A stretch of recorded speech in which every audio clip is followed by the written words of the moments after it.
following broadcast is a presentation of the Magnitude Sports Media Network.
Are ready. The headset is on. It's game time.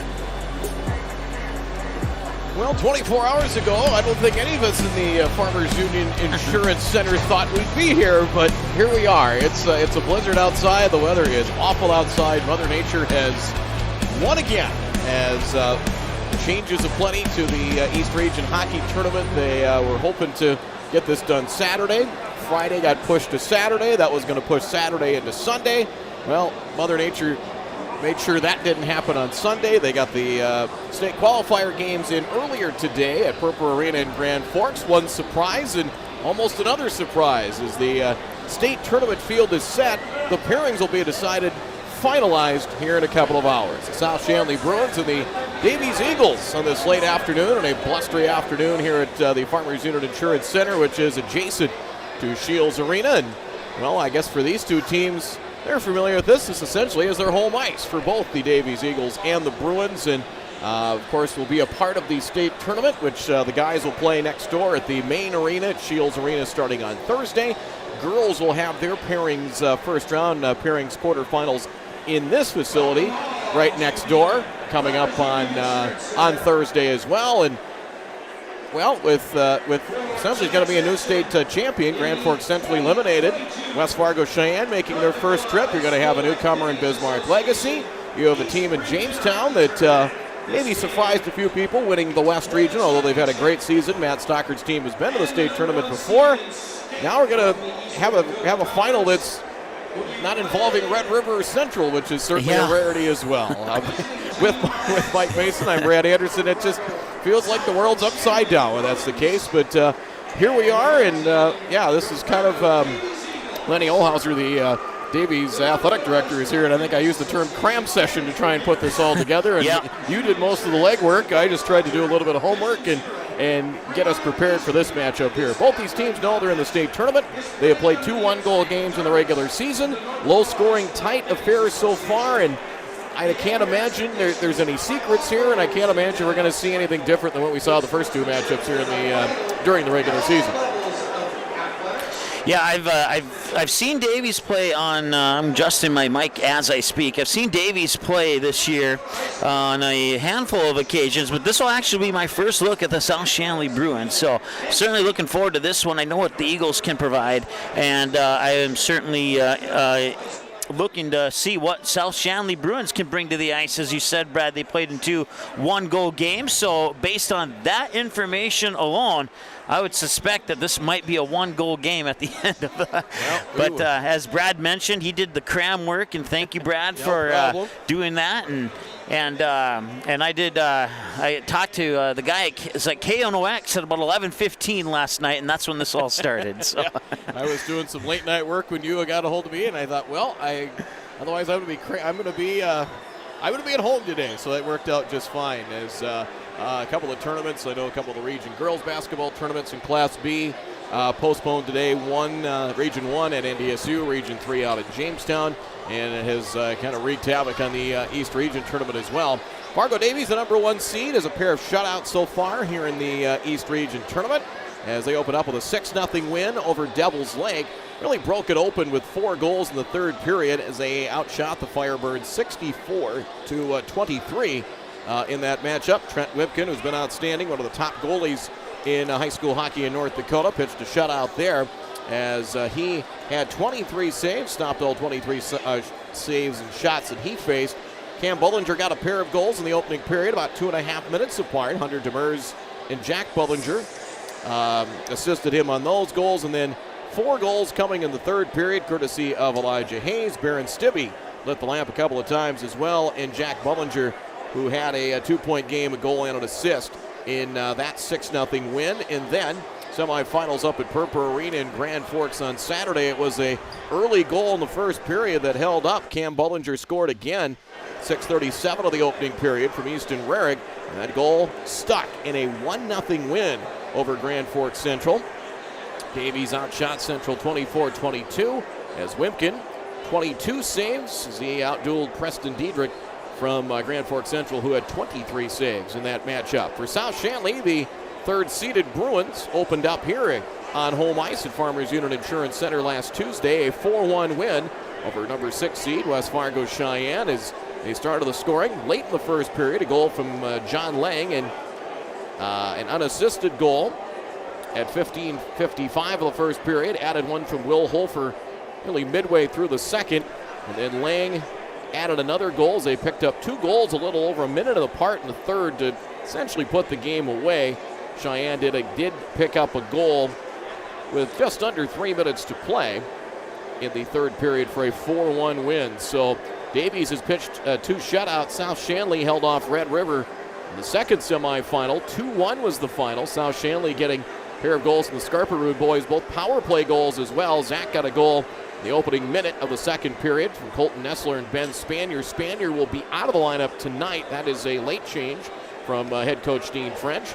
Jake Scarperud scored late, in fact, with about a second to go in the second period. Scarperud from Spanier and Colin Nessler made it a 2-0 game. Red River got one late with just over a minute to go, but 2-1 was the final. So there's kind of the theme there, and especially in the semifinals, Mike, 2 low-scoring games, and both goaltenders very good. Noel Olszanowski of South Shanley and Trent Wimpkin out of Davies. Both their numbers really outstanding this season. Take a look at the numbers here for Wimpkin. Goals against average 1.3. His save percentage is 93%, 93.2%. That is outstanding. And then you look at things for Olszanowski, who's done the bulk of the goaltending this year. His goals against average 1.63. Identical save percentage, 93.2%. So all signs point to like a 2-1, 3-2 type of game. And just what we've seen just in the last handful of games, once we got out of the first round, once we got into day 2 and into today as well, there's really no reason to think that's going to change at this point. We talked about it earlier. They did get these state qualifier games in. The teams from the Metro here, West Fargo, Cheyenne, and North, traveled up to Grand Forks State overnight, so they made sure they were there for the games today. And West Fargo, Cheyenne, congrats to the Mustangs. It's their 5th season, I believe, 5th or 6th season of being on their own for high school hockey. They got a pair of goals early, and it was enough as they got a Chase Hapka goal and then kind of a fluky goal. The second goal came about 3.5 minutes in for a 2-0 lead. Grand Forks Central got one back and ended a long scoring drought for them. They got shut out of the semis, and they went about 5 periods without a goal. I believe it was at least 4 to 5. Kyle Fulton got a goal at 4:39 of the third to cut it to 2-1. But despite getting outshot 36-25, Cheyenne, those 2 goals stuck. They're headed to state with a 2-1 win, and then it went double overtime in the second state qualifier in Red River. Held off Fargo North. 3-2 was the final there as teams swapped goals in regulation. Nathaniel Friddle tied it for the Spartans with just under 4 minutes to play, and then Grant Gardner getting an even strength goal, the winner, 9:18 into the second overtime. And Red River, I don't believe there has been a state tournament without a Grand Forks school. We almost had that, as you'll have from the east, you'll have South Shanley and Davies. They've been regulars here in recent years. Cheyenne's a newcomer, and then Red River will be there as well. It's really the only things that we're waiting on is just the final of this matchup. The winner of this game will face 4-seeded Mandan, who came in as the number 9 seed out west and qualified for state. But they will play at 5:30. That'll be game 3 here at Shields Arena coming up on Thursday. The loser of this game will be the runner-up out of the East region. Will get the 3rd seed from the West. Minot, the Magicians, come calling at 2:30. The first and final games on the boys' side at state are set. Noon at Shields Arena. West champion Jamestown. Matt Stockard's Blue Jays will take on West Fargo Cheyenne. And then at 8 p.m. tonight, Bismarck Legacy, or 8 p.m. Thursday, excuse me, it'll be Legacy, newcomer out of the West, taking on Grand Forks Red River. Semifinals set for 5:30 and 8 on Friday night. Championship over at Shields Arena on Friday. Consolation games will be at 11 a.m. and 1:15 on Friday at Shields Arena. And then they will play the 5th place game here Saturday. And the 3rd place game, both girls and boys, will be played at the main arena at Shields Arena on Saturday. So it's an exciting time. And Shields Arena has really done a nice job hosting the state tournament, both girls and boys. You got the 2 rinks connected to one another as the Davies Eagles come out.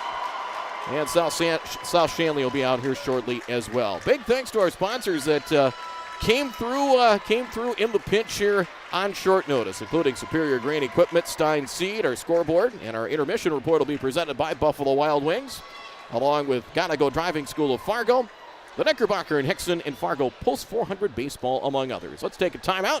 We'll come back with more as the Bruins and Eagles for an East Region title here at the Farmers Unit Insurance Center on a blustery, blizzard, miserable Monday outside. Come inside and enjoy some hockey here in the Magnitude Sports Media Network. We'll be right back. Buying, selling, or leasing commercial real estate or farmland in the Fargo-Moorhead and surrounding area?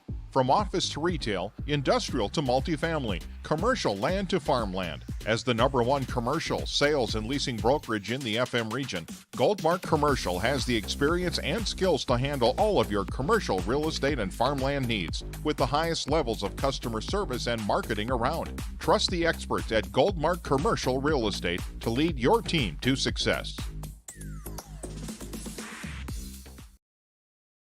Looking for a new home? Make home happen by getting pre-qualified for free with Sean Carlson at Town & Country Credit Union. He'll help you find the best mortgage options for you and keep the process running smoothly from beginning to end. With a 97% satisfaction rate, awesome rewards, low fees, and great rates, it's clear why members love Town & Country Credit Union. Stop in or visit townandcountry.org to find out how you can become a Town & Country member today. Insured by NCUA, Equal Housing Lender.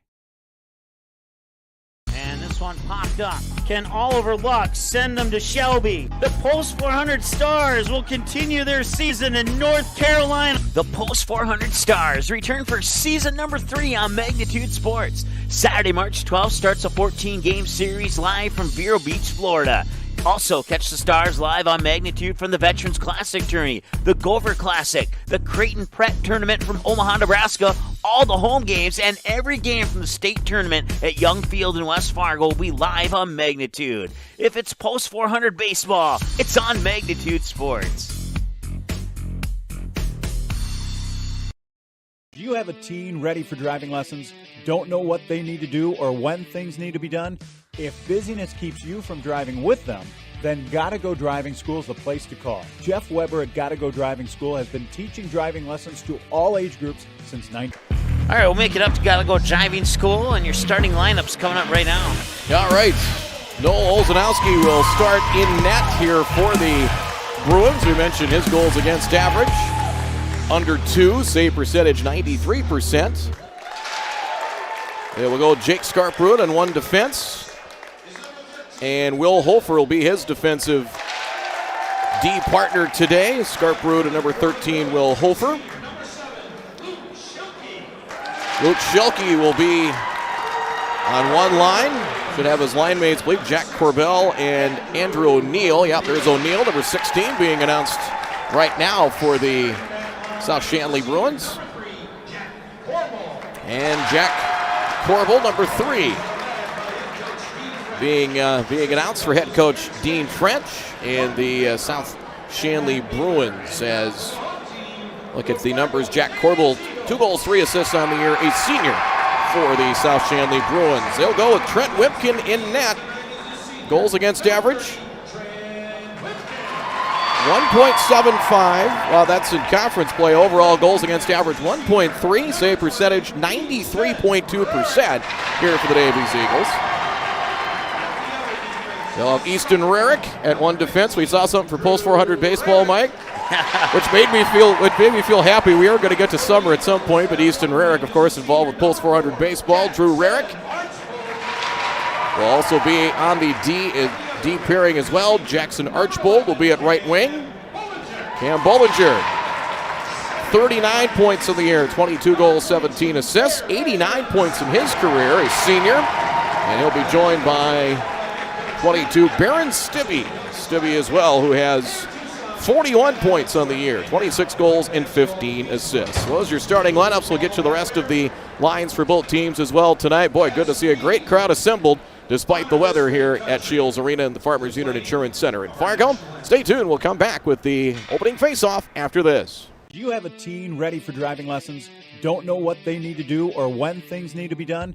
If busyness keeps you from driving with them, then Gotta Go Driving School is the place to call. Jeff Weber at Gotta Go Driving School has been teaching driving lessons to all age groups since 1991. Call Jeff at Gotta Go Driving, 238-0236. Jeff will tell you to start planning ahead now. Don't wait. Got a new driver? Then it's Gotta Go Driving School. Talk to Jeff or go online at gottagodrivingschool.com. When grain flow becomes blocked in your bin, it can cause costly delays, safety concerns, and expensive equipment repairs. Superior Grain Equipment's premium unloading system, featuring their patented Blockbuster auger, keeps you and your equipment running safely and efficiently by breaking up blockages near the center sump gate to allow for continuous grain flow. Operated from outside the bin, the Blockbuster could be engaged independently from the sweep, eliminating the need to enter the bin to clear blockages. Superior products for superior bins. Only available from Superior Grain Equipment. While the scoreboard reveals the winner of an athletic contest, the real winners are the players, coaches, and fans who show good sportsmanship. Those who treat the game as a competition, show concern for an injured player, and accept all decisions from game officials. Please remember to be a good sport when attending a high school game. This message courtesy of Magnitude Sports.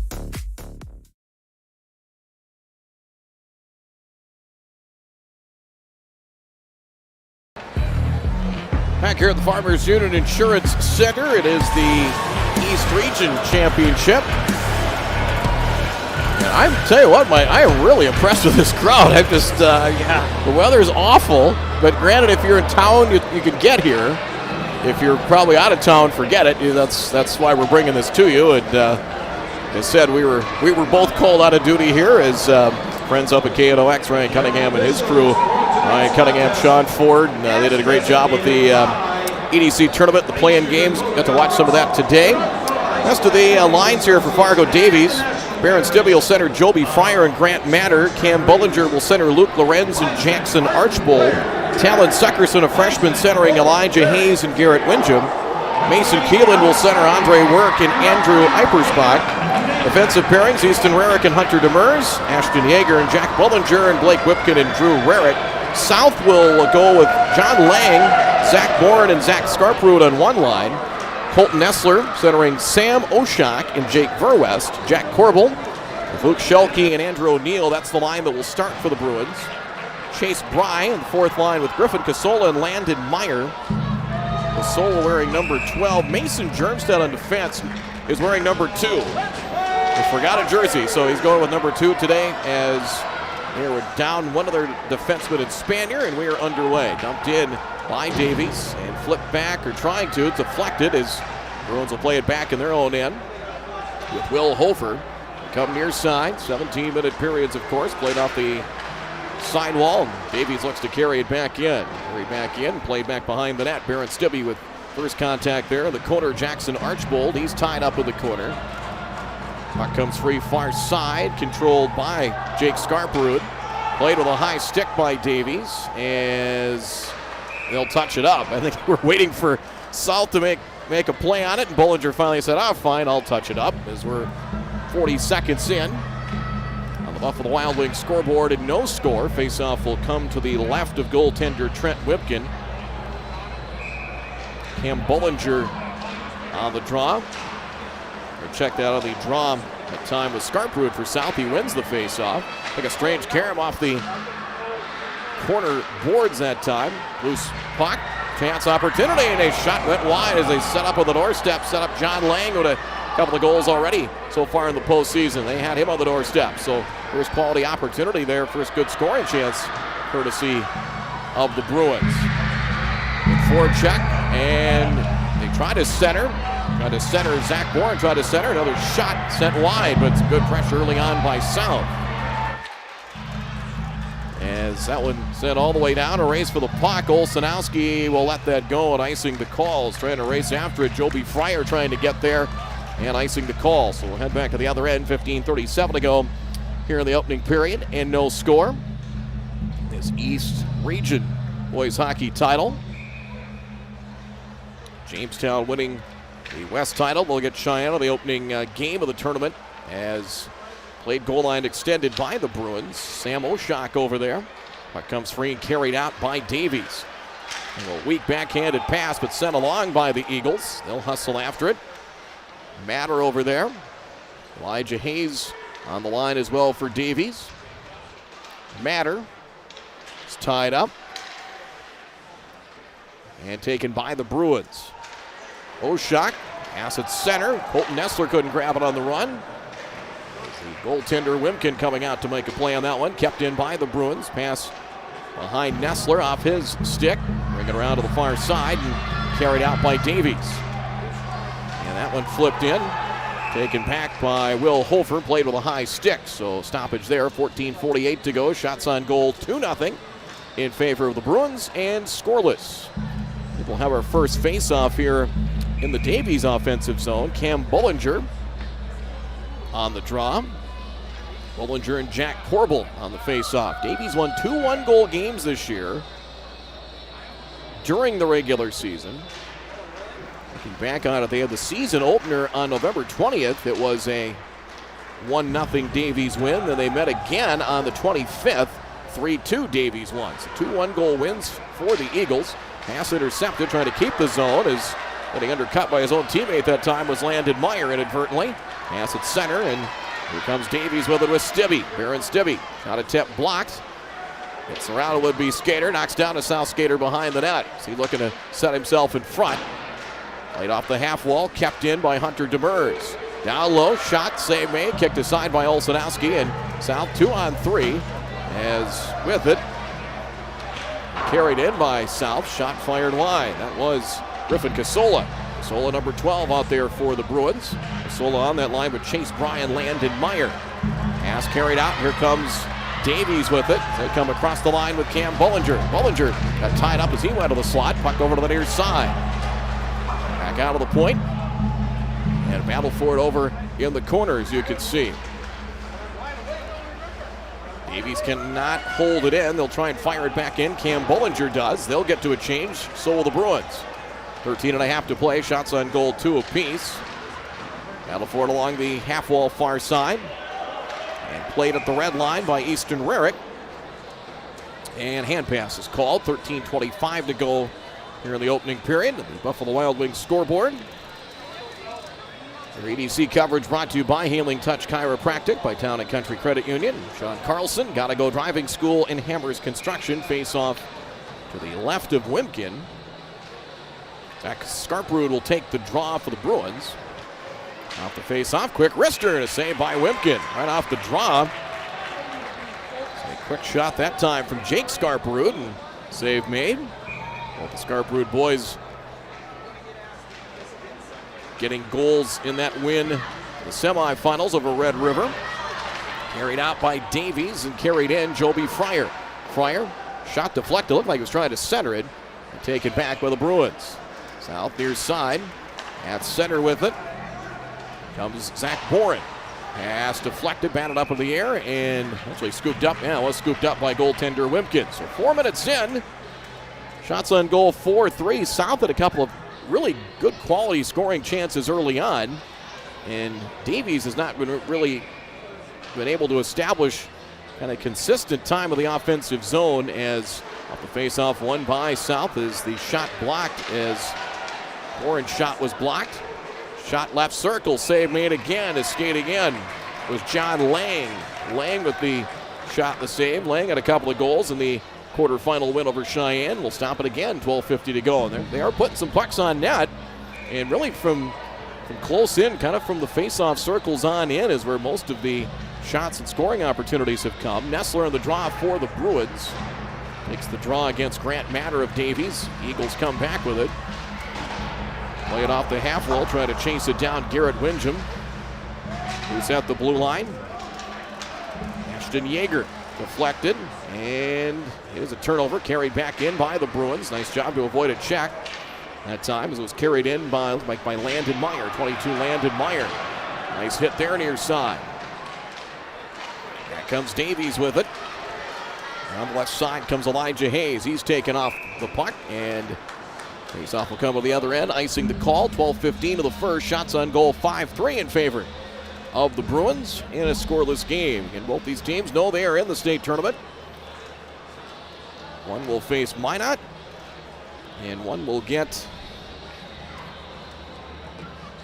Taking a look at the other one here is, I know one will get Minot, one will get Mandan. Mandan surprising number 9 seed out of the West. From neutral ice, he fired that one in, and Jackson Archbold did. Forced Olsenowski to make a play on it. South clears it out. Easton Rarick back to play it. Rarick comes near side. Battle for it. Back for Rarick. Weakley sends it in, but controlled by South. Jake Scarprud will get the puck back. Sent in. Taken off the play that time was Luke Schelke.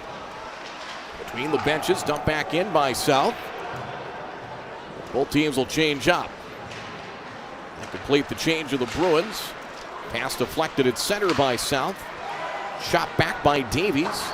And he'll play it back out to neutral ice. Will South. Rarick will spin move, and Easton Rarick will send that one in deep. Now Davies will finish up and complete their line change. 11:16 to go here, first period.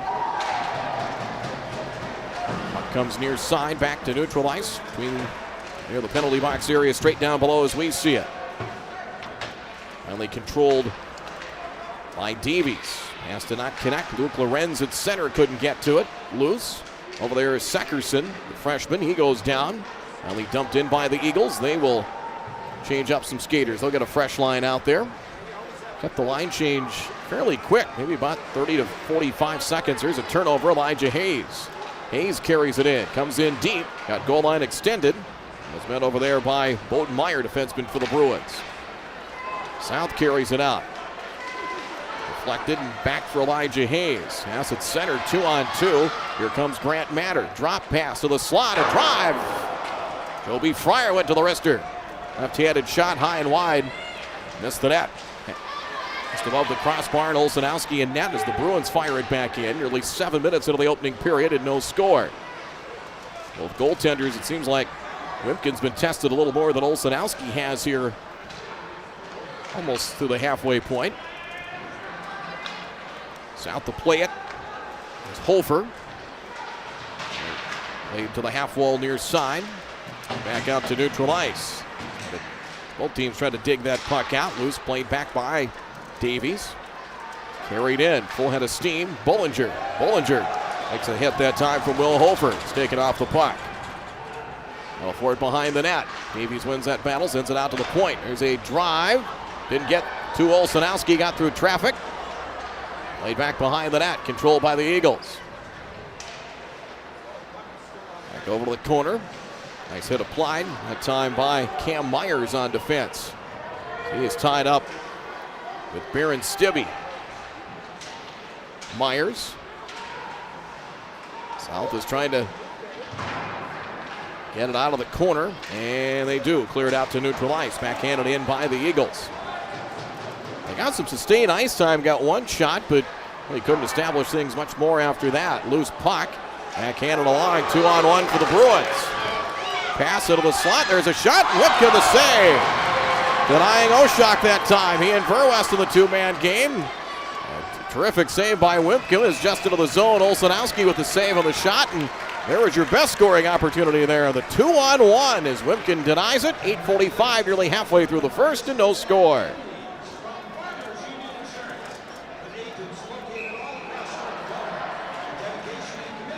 Davies is the top seed, is the home team. South Shanley, the number 3, is Jack Corbel on the draw. Now the forward along the far side half wall. Corbel over there for the Bruins.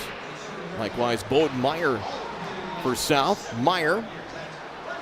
Nice adjustment, trying to go to the forehand to carry it out. And Corbel will drop it, Landon Meyer. Meyer dumps it in. Dean French telling me he's going to maybe mix and match those lines a little bit. And they have something to play for. It's an EDC title. They're facing an arch rival, but you already know with that state berth in hand. Pass deflected at center. Luke Schelke and carried in by the Bruins. As Corbel trying to attack from the slot, couldn't get to the puck. Carried in by Davies. Grant Matter does the honors. 8 minutes to go here in the first. Shots on goal 6-4 in favor of South Shanley in a scoreless game. Here's a drive from the high slot. Save made Olsenowski. Closed up the glove a little too quick and up the rebound out the table for an instant. Back along the wall near side. To neutral ice, controlled by Ashton Yeager and eventually dumped in. Elijah Hayes takes a hit. Taken off the puck. Hayes gets it back. Far side. Aaron Stibbe joins in. Back to neutral ice as Easton Rarick chases it down for Davies. Pass through center. And will we get a whistle? Icing waved off as Cam Myers to play it for the Bruins. Back over the corner now. Controlled by Davies. Centering pass slapped aside by Myers, helping out his goaltender. Kept in though. Drew Rarick able to hold the zone. Davies will change up skaters. So we approach 7 minutes to go in the opening period. South looking to break out with it. Played high off the glass, and they finally do. They get it to Bourne. Now Scarperud. Zach Scarperud shot is blocked. Scarperud trying to chase it back and will dump it back into the near side. Controlled by the Bruins. Down low. Centering pass didn't connect. Carried out by Davies. 3-on-2 if they hustle, coming wide. Archbold gains the line, takes a hit on the process. There's a drive. Olsenowski the save. Aaron Stibbe with that shot on goal. Kicked aside, swept aside over to the corner. Eagles cannot maintain the zone. Hunter Demers for Rarick. Rarick, neutral ice will fire it in. Olsenowski forced to make a play on it. And South will try and clear the zone and can't. Jake Scarperud over there along the far side. Puck comes straight through the left circle, controlled by Davies.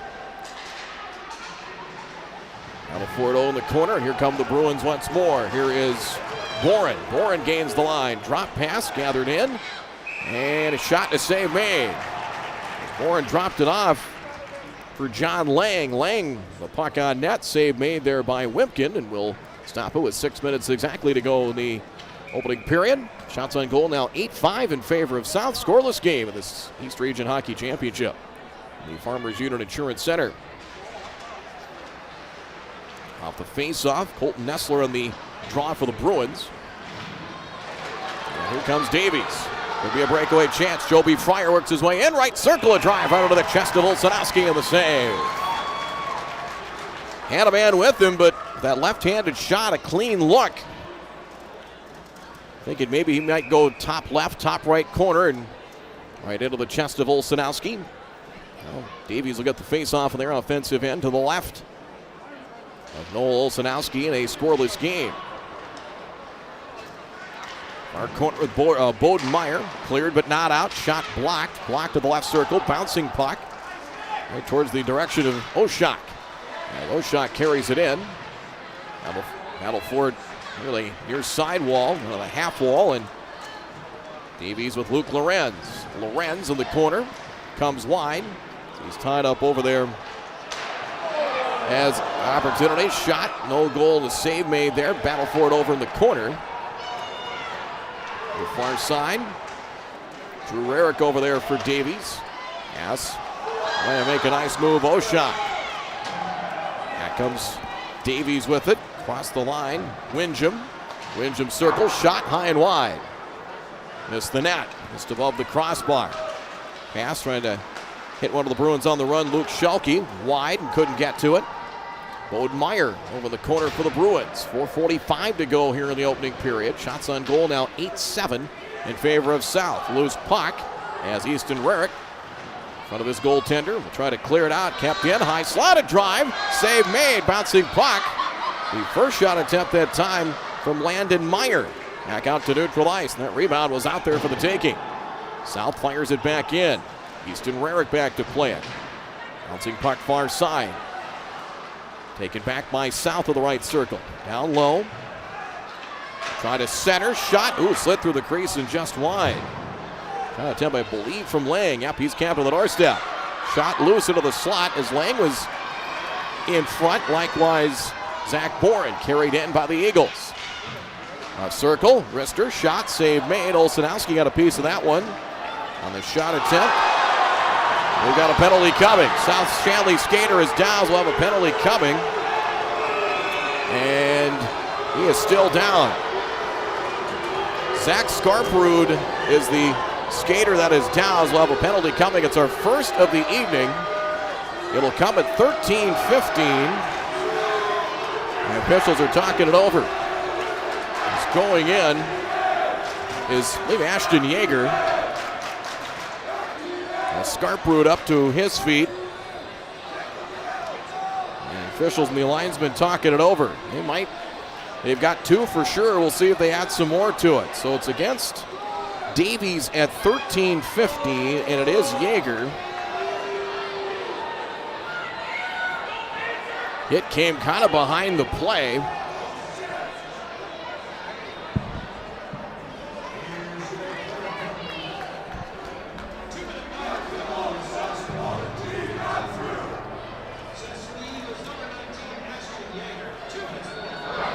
Roughing is the call at 13:15 as we waited for the announcement from Don Groth, our PA announcer.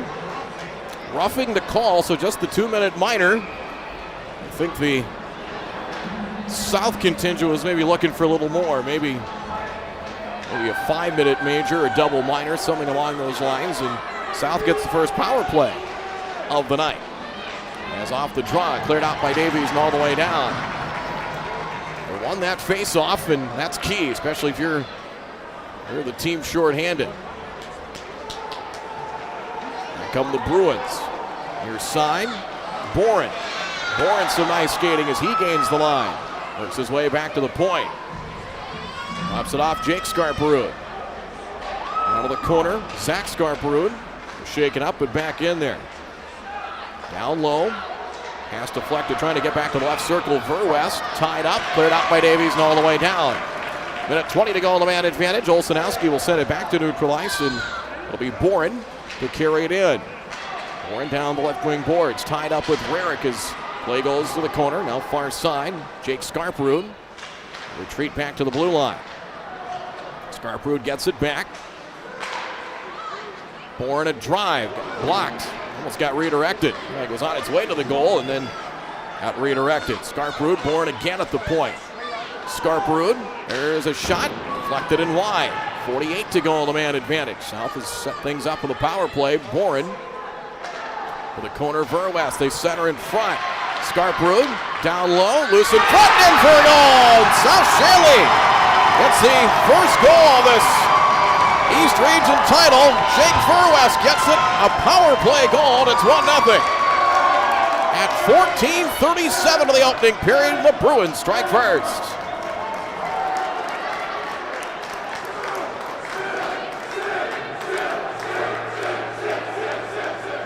That's the first goal allowed by Wimpkin here in the postseason. A power play goal.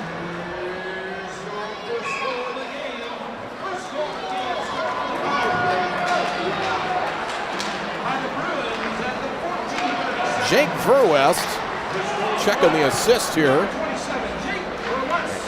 Verwest gets the goal. Zach Scarperud. And Jake Scarperud, the Scarperud boy, sharp angle shot, save made. Scarperud gets it back and denied again by Wimpkin. Skaters down to the right circle. Boy, Scarperud at point blank range. And here comes the Eagles with it. Windjam gains the line. That one ducked in inside of 2 to go here in the first. So Verwest from the Scarperud boys each get an assist on that to give the Bruins a 1-0 lead. A power play goal. First goal given up by Davies here in the postseason.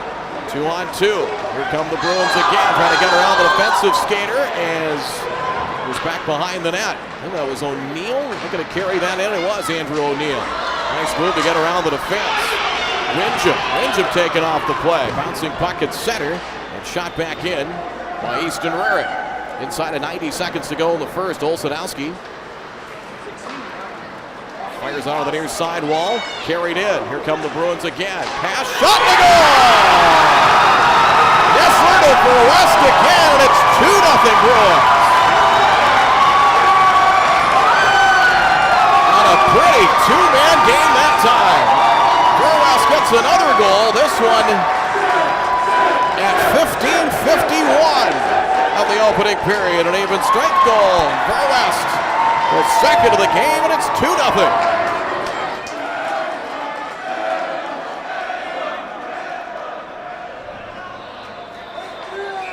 So Verwest gets them both here in the opening period.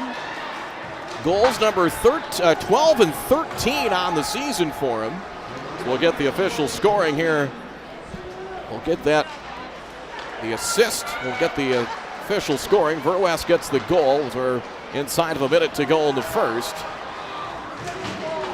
Oh, big hit. Big check that time as South Skater went down. That's going to be a penalty. Jack Corbel took a shot right in front of us at neutral ice, and I believe elbowing is going to be signaled on the call, and South Shanley get themselves a power play. Drew Rarick is headed in.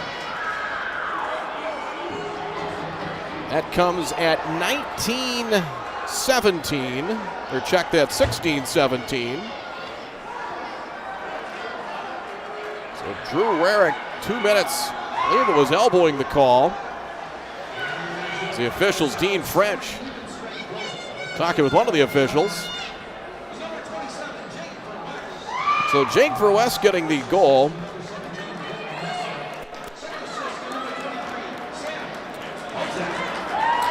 Oshak and Nessler. Nessler gets the first assist, Oshak the second.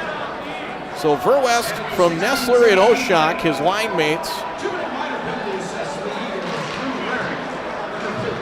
So Rarick, it is elbowing the call on Rarick. South back to the power play. They'll have the power play for the rest of the period. It'll spill over into the second unless they score here in the final 30 seconds. Pass deflected back out Boren. Boren works things at the point. Now Scarperud, Jake Scarperud, diagonal feed back to the left circle. 20 seconds to go in the period. Boren a drive through traffic, save made. Wimkin the save, and Davies trying to clear it out. Official fell down behind the play. He might have tripped over that loose stick at neutral ice inside of 10 seconds left. That was the reaction you heard there. Scarperud on the far side wall, cleared out by Davies. That will end the opening period.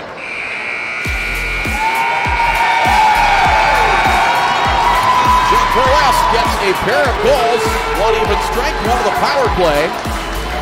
There'll be a minute 17 left on the Drew Rarick elbowing penalty when we come back for the second, but in front of a spirited house here at Farmers Unit Insurance Center, the South Shanley Bruins have the lead after one period of play. It is the Bruins 2, the Davies Eagles nothing. Stay tuned for our intermission report. It's presented by Buffalo Wild Wings, coming up in just a few moments here on the Magnitude Sports Media Network. Looking for a new home? Make home happen by getting pre-qualified for free with Sean Carlson at Town & Country Credit Union. He'll help you find the best mortgage options for you and keep the process running smoothly from beginning to end. With a 97% satisfaction rate, awesome rewards, low fees, and great rates, it's clear why members love Town & Country Credit Union. Stop in or visit townandcountry.org to find out how you can become a Town & Country member today. Insured by NCUA, Equal Housing Lender.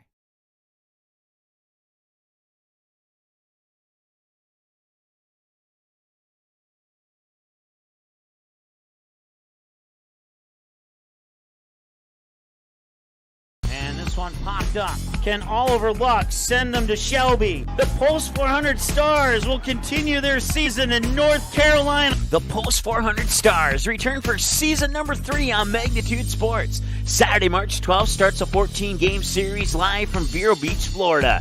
Also, catch the Stars live on Magnitude from the Veterans Classic Tourney, the Gopher Classic, the Creighton Prep Tournament from Omaha, Nebraska, all the home games and every game from the state tournament at Young Field in West Fargo will be live on Magnitude. If it's post 400 baseball, it's on Magnitude Sports.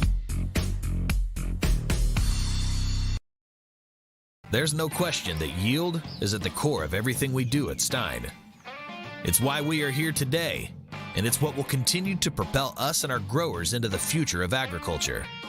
Stein Enlist E3 soybeans provide a significant dollar per acre yield benefit, plus access to the best weed control in the industry. That is yield plus results. Yield expected, yield delivered. Stein Enlist E3 soybeans have yield.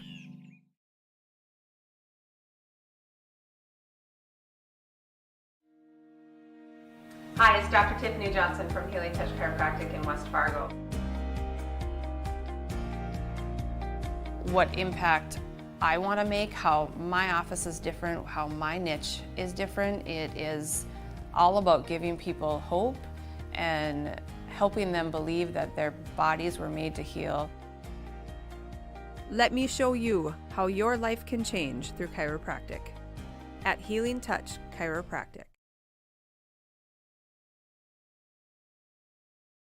I kind of wonder where to even begin about what I love about Touchmark. It's everything. It's the time with the residents. It's my team. I work with wonderful individuals every single day. I love the people, and my job is to connect with them. And that's a pretty great job to have, that you get to make genuine, real connections with our residents and our team members. It's just the overall community. That is Touchmark. That's what I love. Your full life happens here at Touchmark.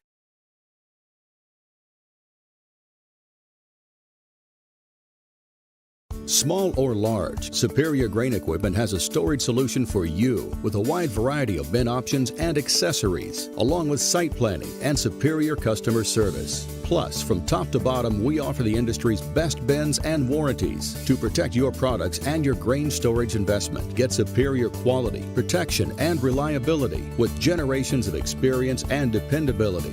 Make the superior choice today with Superior Grain Equipment. The Knickerbocker in Hickson, North Dakota is the place for you and your friends to come and enjoy cold drinks, great food, and sports all under a friendly and fun atmosphere. Whether it's the Vikings, Twins, Wild, NDSU Bison, or one of your favorite teams, watch all the games at the Knickerbocker. Open Monday through Friday, 11 a.m. to 2 a.m., and Sunday, 12 noon to 2 a.m. You can find the Knickerbocker at 412 Main Avenue in Hickson, just a 10-minute drive south of Fargo. Take University Drive, head south until you arrive.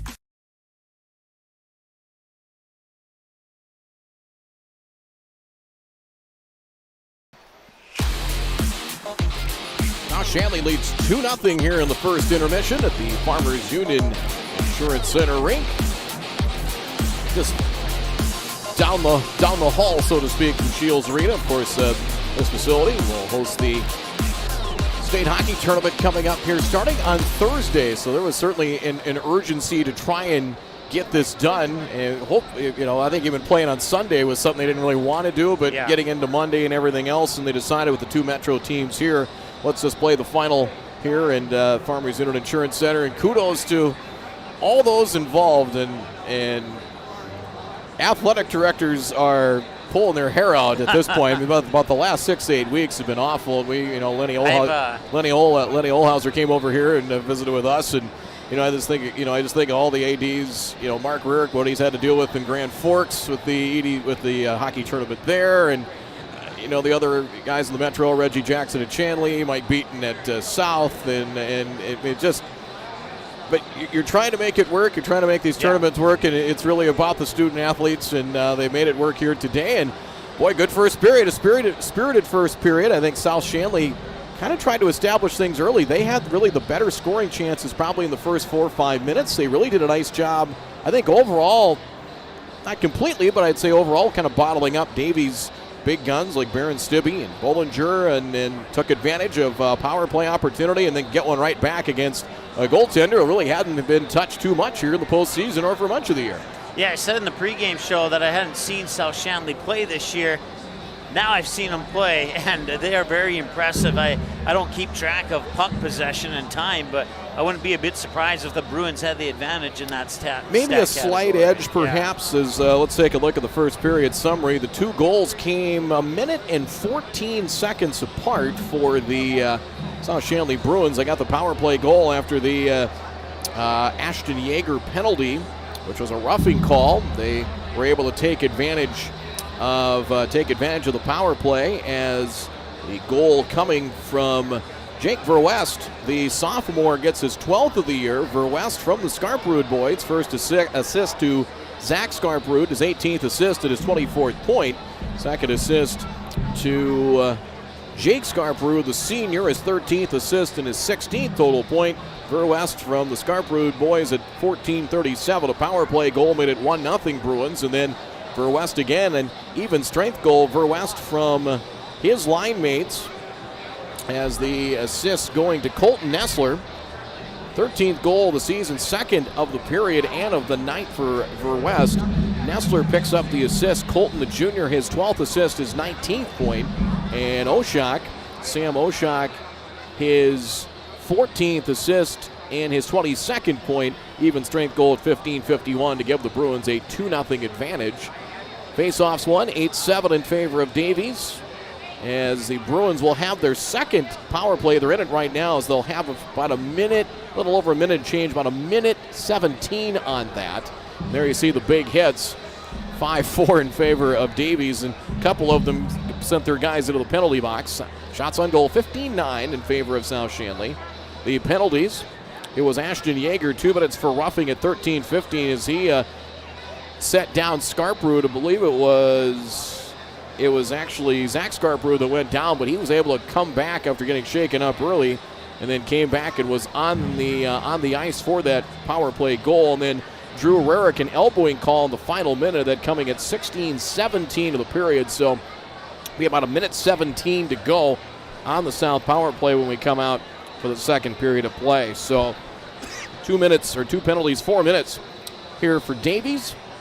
And South Shanley been able to stay out of the penalty box, which has certainly been key as well. And again, the winner of this will have the East Region title, and they will take on the 4-seeded out of the West, the Mandan Braves, in Game 3 here at Shields Arena, 5:30 on Thursday evening. They'll be in the bottom half of the bracket. They have Legacy and Red River will play the final game at 8 p.m. on Thursday. Legacy, the runner-up out of the West. Red River, number 3 out of the East. And loser of this game will get Minot. Magi, the number 3 team out of the West. 2:30 at Shields Arena with Jamestown and Cheyenne.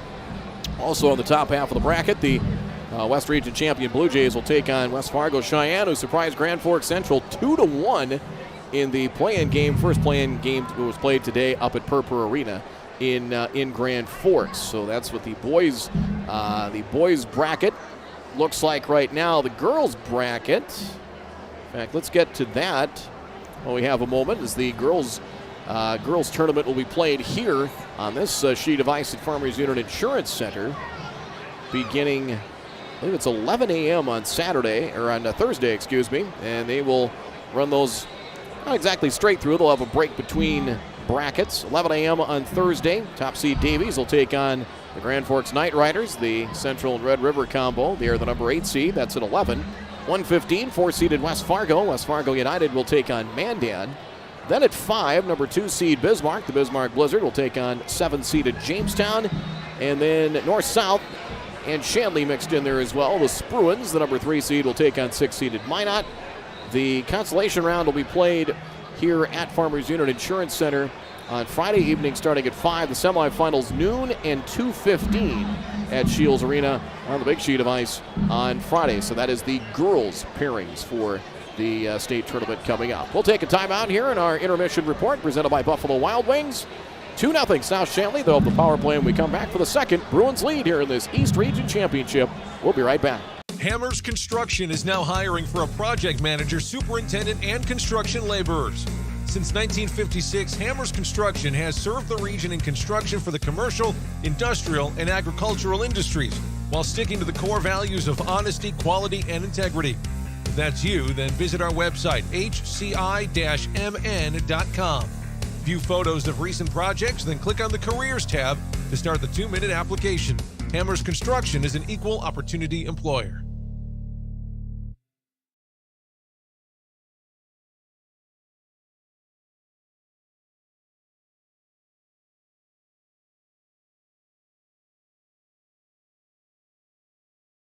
Buying, selling, or leasing commercial real estate or farmland in the Fargo Moorhead and surrounding area?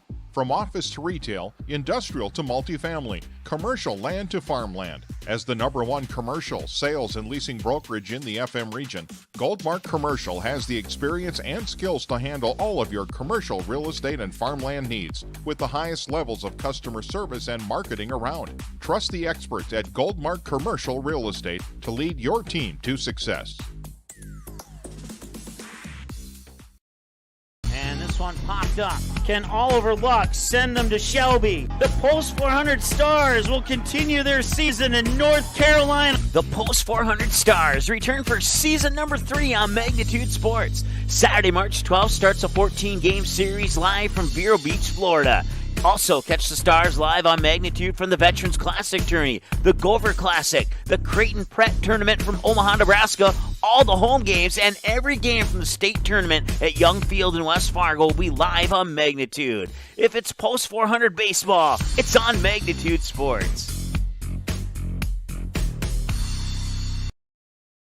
Looking for a new home? Make home happen by getting pre-qualified for free with Sean Carlson at Town & Country Credit Union. He'll help you find the best mortgage options for you and keep the process running smoothly from beginning to end. With a 97% satisfaction rate, awesome rewards, low fees, and great rates, it's clear why members love Town & Country Credit Union. Stop in or visit townandcountry.org to find out how you can become a Town & Country member today. Insured by NCUA, Equal Housing Lender.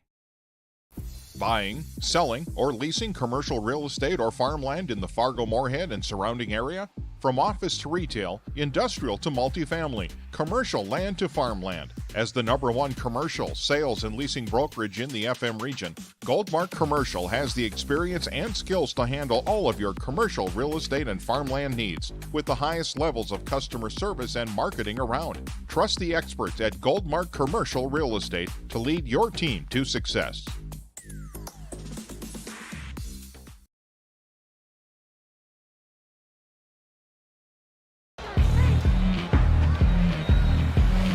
Bruins out for the second period. Davies coming out here momentarily as out comes Davies. And a spot that they have probably not been in a while is down in the.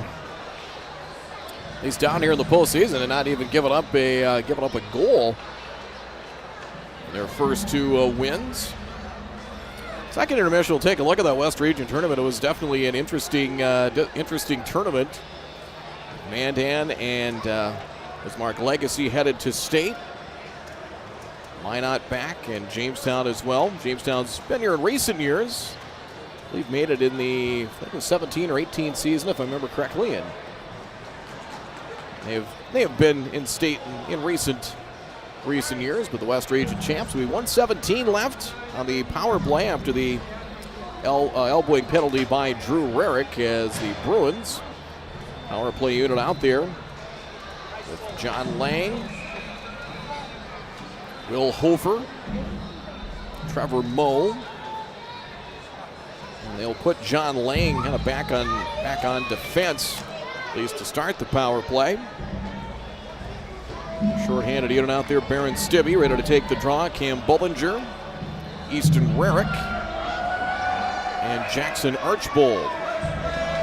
And underway is taken back by Easton Rarick. South trying to see if that forecheck can get things to establish things on the offense with the power play. Nearly a little over a minute to go on the man advantage. Right circle. They go cross ice. Go back to the point. Shot deflected, maybe looking for a tip as Mo threw that one on net. Back out, Bourne.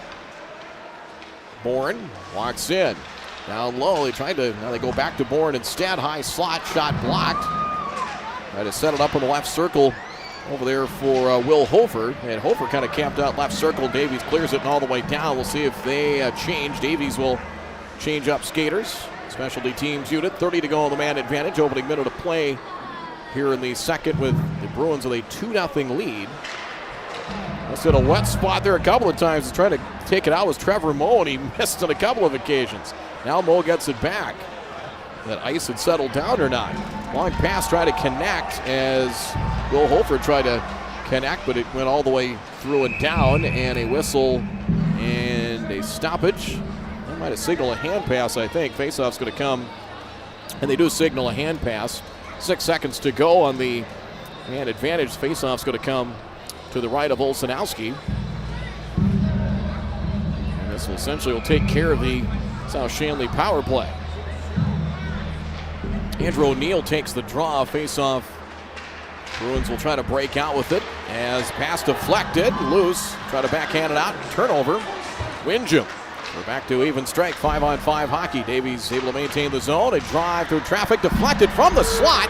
Kicked aside by Olszanowski as Grant Matter. The puck came right back to him in the slot. And send it low back on net to Olszanowski, who's able to make a play and hang on. 15:31 to go in the second. And South Shanley with a 2-0 advantage. Matter will take the draw. Face off against Luke Schelke.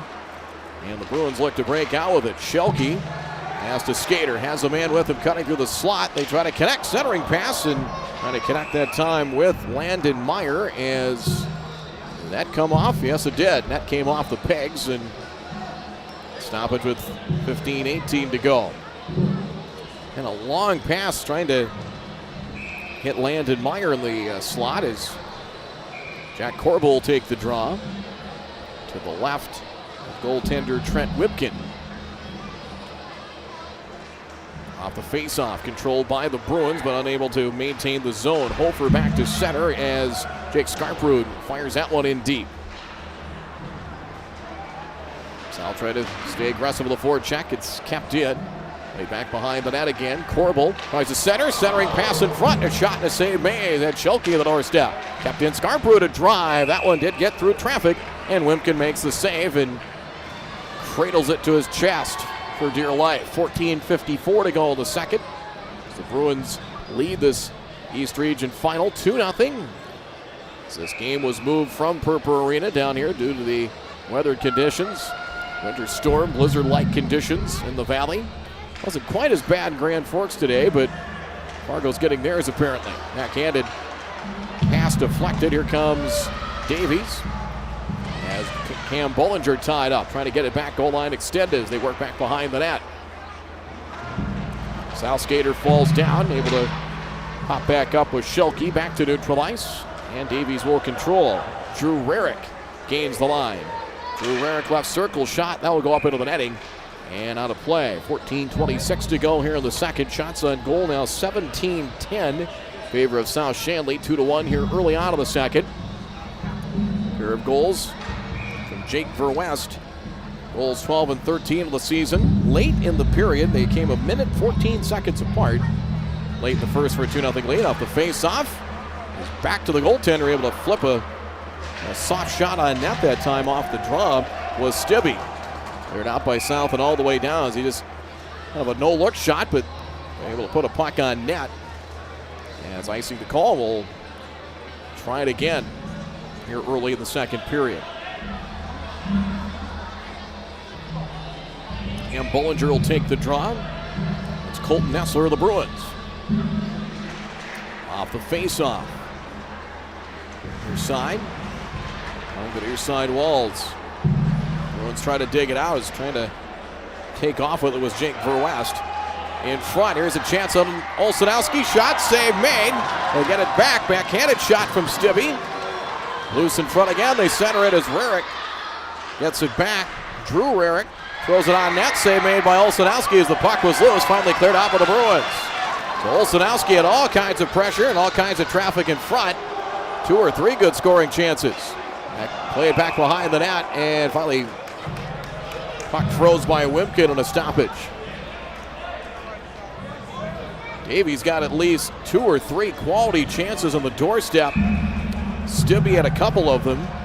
Olszanowski has been a brick wall so far. 13:38 to go in the second. Zach Scarprud on the face-off for the Bruins. Back to the point, stumbling, trying to keep it in. And they could not, could the Bruins. A toe drag, but losing the puck, Joby Fryer, and back comes South Shanley with it. Cross-ice pass. Batted around at the red line. And Davies looking to carry it in, getting checked, taken off the play, Luke Lorenz. Played high off the glass, but kept in near the Davies bench. Sharp angle shot, just beyond the right circle, fired wide that time. Back come the Bruins. Find a lane, trying to carry it in, able to do so, Zach Boren. Boren in deep, taken off the play, the end boards. As the puck, battle for it over in the corner. Back to the point, there's a drive, didn't get through traffic. Shot that time, that is number 2, Mason Germstead. Germstead wearing number 2 tonight. That one sent in, line change coming. They're trying to catch him on the line change, and here comes Lorenz. Lorenz gains the line, fires a shot, steered aside by Olsenowski. Got a clean look on that one, and swats that one away. Battle for it along the half wall. South Shanley carries out. But between the skates of Easton Rarick, he'll chase it down as Davies looks to break out with it. Here come the Eagles. Pass just did not connect. Passes have just not been crisp. Was Matter able to just dump that one in? Matter gets it back with it. A skater draped to him. Shot missed the net. Kept in though at the point. Ashton Yeager brings that one along the boards. Back behind the net along the end boards. Nearly 5 minutes into the second period. And South Shanley. Bruins look to break out. Pass through center. Racing after it. That time was Griffin Casola. Puck loose through center. They'll take it back with the Bruins. Andrew O'Neill carries it in. O'Neill shot, try to get it in and around 3 different Davies skaters. Shot was blocked. Had it away, delayed offside called. And then waved off. At center, flipped in. Ashton Yeager does the honors. Davies will get to a line change. 11.5 to go in the second. That last flurry from Davies, things have leveled off a little bit. Backhanded pass, race for the puck. Schelke trying to get there. Taking off the play in the corner, but trailing the play, Jack Corbel. Schelke, Corbel off his skate. Drive from the point, deflected, wide and missed the net. Trying to throw that one on net was Jake Scarperud. Flip back in. Will Hofer does so. Shots on goal, 18-16 in favor of South Shanley. It's 7-3 Davies here in the period. They're still down 2-0. Stibbe tied up. Puck taken away in the corner. Turnover. Stibbe gets it back, has a man with him. Quickly goes to the forehand shot. I don't know if it ended up on net. We'll have a whistle and a stoppage with 10:47 to go here in the second period. And the net came off its moorings, so that's the reason for the stoppage. Still 2-0 scoreless period here to this point.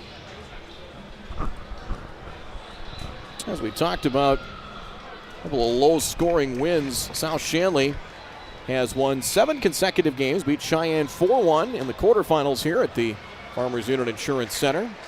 Laying in a couple of goals in that shot through traffic. Backhanded shot. Denied. Stibbe's check back behind the net. Takes a hit. Back over to the corner with it. Bollinger trying to get free. Stibbe is tied up. They really got him pinned. Colton Nessler doing the honors. Bollinger, Stibbe. Aaron Stibbe comes it back out of the point. Send it rink wide, ringing around here to the near side, and South able to clear it. Sends that one out all the way down. It's a race for the puck, and icing the calls. Trying to get there to avoid the icing was Oshak, and faceoff will come back to the other end with 10:12 to go second period. Davies beat Devils Lake 6-0 in the opening round here last Tuesday. Cam Bollinger had a pair of goals in the first period in that victory over the Firebirds. Here come the Bruins, 3-on-3. Pass deflected, but able to gather it in. Pass through the slot. As trying to get to it was Zach Bourne, carried out by Davies. Full head of steam comes Joby Fryer down the left wing boards. Pass left circle, a drive blocked. Luke Lorenz had his shot blocked. Send it back deep in the right circle. Shot save made by Olsenowski. Pad save on that one. And a blast from beyond the right circle from the Eagles. Backhanded in by Zach Bourne.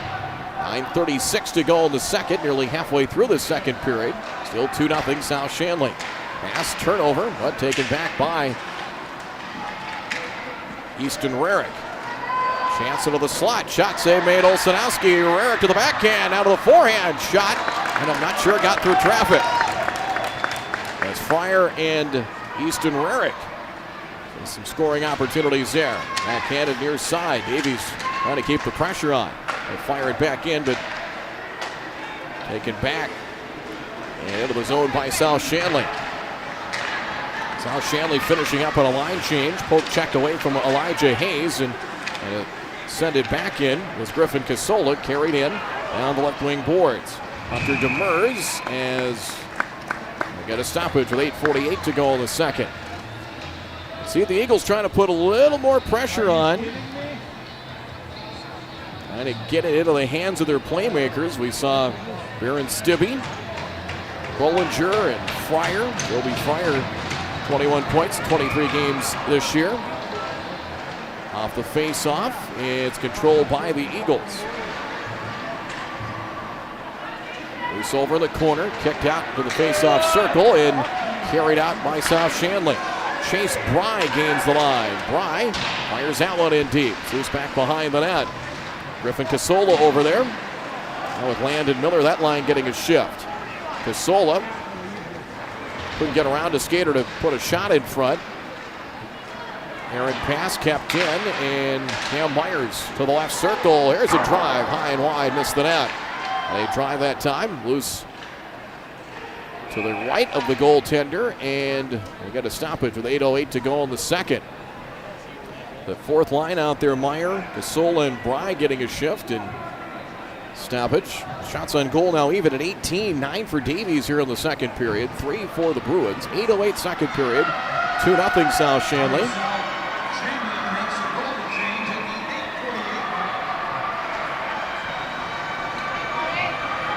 We have a new goaltender in for South Shanley. And Dean French was saying that he didn't think that Olsenowski was going to be there the entire game. So looks like Max Kirkeby is in net. So we'll get Olsenowski out of there. Loose near side, we will have a penalty coming. Late penalty is called. It'll come at, it's going to be against the Bruins. Tripping is the call. Jack Corbel heads in. The South Shanley takes their first penalty of the night. It comes at 9:08. Corbel 2 minutes in a trip.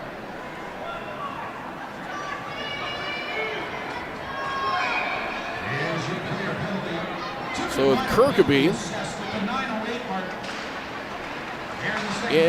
he'll get tested here. The Davies power play. Shot blocked. Davies gets it back. Bollinger to the point. Rarick, one-timer, and fanning on it was Baron Stibbe. Stibbe in the corner, cleared, but not out. Rarick tied up. Back down the wall it goes. Here comes Davies, pass in front. Got tied up, pass didn't connect, and Rarick will have to go back and chase it down for the Eagles. 90 seconds to go in the power play. It's 2-0. As like Baron Stibbe got in ahead of the puck, so they reset, carried in down the left wing boards. Jackson Archbold. Near side wall. It's over there, Hunter Demers. Demers will chase it down. Loose, and a penalty coming. Cam Bollinger will go in as he hauled down the Bruins skater Colton Nessler. That'll take care of the power play. So interference will be the call. No, you can't do that at 10 minutes of the second. So Davies takes their third penalty. Interference is the call on Cam Bollinger. So that takes care of the power play. 4-on-4 for a minute 8. And then the Bruins will have potential for a power play of about a minute or so. About 52 seconds, actually. Off the draw, won by South Shanley. So there's open ice out there. The 4-on-4 shot from the point. He saved Maine. Will Hofer throwing that shot low. Is a little bit of talking between the two teams. 6:54 to go in the second. Shots on goal dead even at 19 apiece. Davies 10 shots on goal in the period. 4 for the Bruins as Andrew O'Neill takes the draw for South Shanley. Off the face-off, Scarperud. Back to the point, Holford. Holford to the right circle through traffic. Trying to go kind of right side of the net, maybe looking for a tip or a redirect. And kicked aside. Carried out by Davies. Yeager gains the line, taken off the puck. Trying to battle for it to get it back in front of the Davies bench. Near side, Holford. Holford trying to dump it in, and does. 30 seconds left to 4-on-4, and then the Bruins will get a power play of about 52 seconds. Deflected. Back in Holford's direction. He'll play it for South Shanley. Gaining the line, here comes O'Neill. O'Neill wide. He'll dump that one in. South Shanley will change up some skaters. Lang checked that board and got checked. Chance pass, tried to center, did not connect. Chasing it down, Windjam. Taken back by the Bruins. So power play, 52 seconds worth, starts now. Cross-ice pass. Zach Boren works his way to the blue line. Pass connects into the slot. Now to the forehand to the backhand and scores! Colton Nessler. A pretty move. Thought he'd go forehand, then to the backhand and scores. Beating Trent Whipkin, a power play goal. His second power play goal of the night for South Shanley, and the Bruins have a 3-0 lead.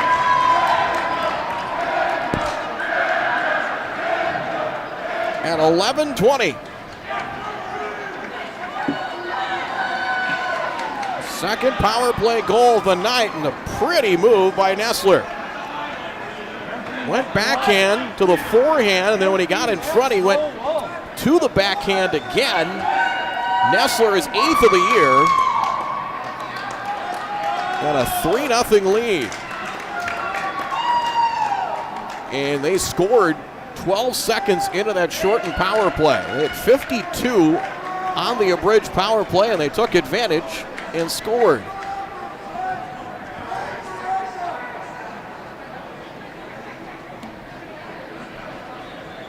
They've got to take the penalty off the scoreboard.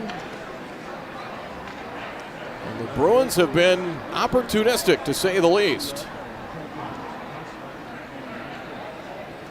Well, the officials heading over, one of them heading over to the South Shanley bench, wants to have a word with Coach Dean French. As we'll wait for the scoring here as well. The official scoring, and we'll get that here right now. Colton Nessler the goal. Jake Scarperud, his second assist of the game. So Nessler from Scarperud at 11:20 of the second period, and a 3-0 advantage. Davies comes near side, deflected, and take a spin, and firing that one back in was Jack Corbel. So now Davies will see how much pressure they can say, how kind of hurried they try to do and try to scramble to maybe force some mistakes, maybe become a little more aggressive on the forecheck like they were there.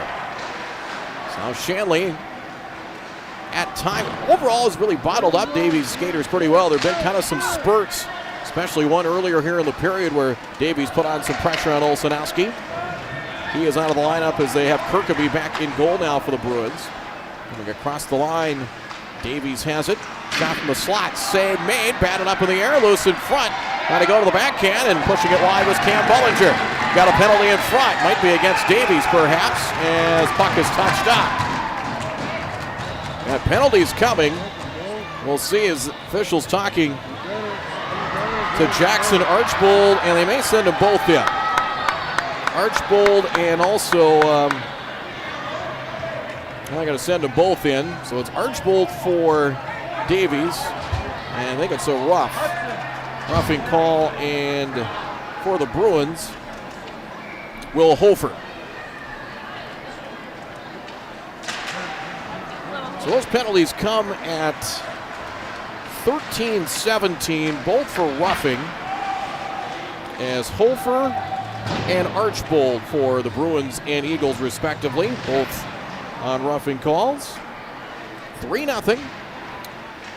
Who's back behind the net is who will remain 5-on-5. So this coincidental minors, they will both be for roughing. Shot from that circle high and wide. To the Eagles, number 4, Jackson Archbold. Tickets for roughing. Time goes penalty, 12-18 here in the second period. The 12-18 is where the time of the penalties called on that. So I think we got those squared away. And Davies shot through traffic, loose, and goaltender Kirk will be able to find that puck and freeze it with 3:46 to go here in the period. So the coincidental minors, Hofer and Jackson Archbold for Davies. So they'll be in the bin here for another minute or so. 3-0 South Shanley, and off the draw, here come the Bruins. Cross-ice pass, trying to play it off the half wall, and taken by Zach Bourne. Bourne tied up, and back comes Davies. They flip it out of the zone. Cross-ice.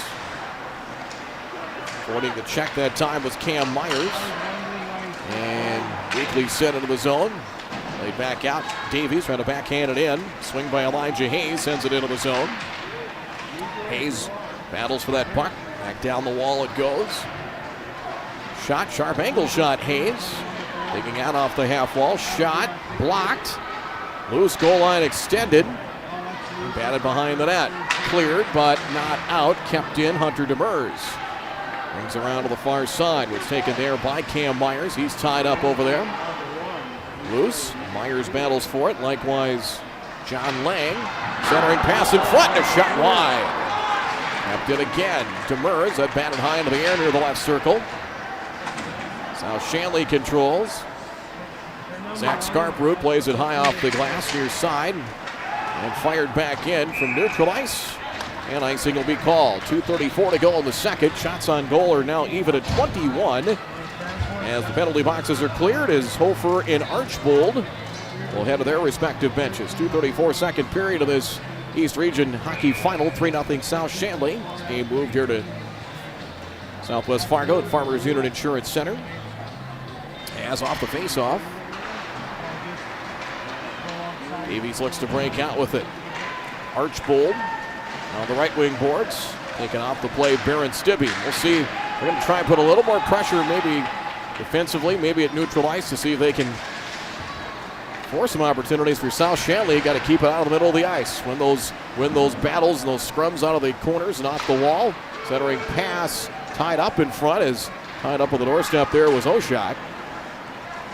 Here come the Eagles. 1-on-3. Gaining the line is Bollinger. Bollinger taken off the play. Scooped up, trailing the play. Archbold passing a drive just wide. Baron Stibbe went low. Forehand. Wide, missed the net. Inside of 2 to go here in the second period. Puck comes free, deflected up into the air and into the netting and out of play. We'll halt things with a $1:45 to go here in the second. Still 3-0. Power play goal from Nessler from Scarproot, adding to the South Shanley lead. 3-0. Suckerson will take the draw against Luke Schelke for the Bruins. Backhanded as Suckerson tied up on the end boards. Bruins look to control, but kept in. Shot blocked. Rarick will chase it back. His blue line. Pass through center, connected. Taken back by South Shanley. Backhanded along. Backhanded in by Landon Meyer. 1:15 to go second period. Back to center. Scarproot will return it back into the South Shanley offensive zone with Easton Rarick to chase it back. Senior captain for the Davies Eagles. Both these teams headed to state Thursday. Get to sleep in their own beds for a state tournament, which is great. Rarick gets knocked down. Captain set down courtesy of Will Holford. Play continues on back behind the net.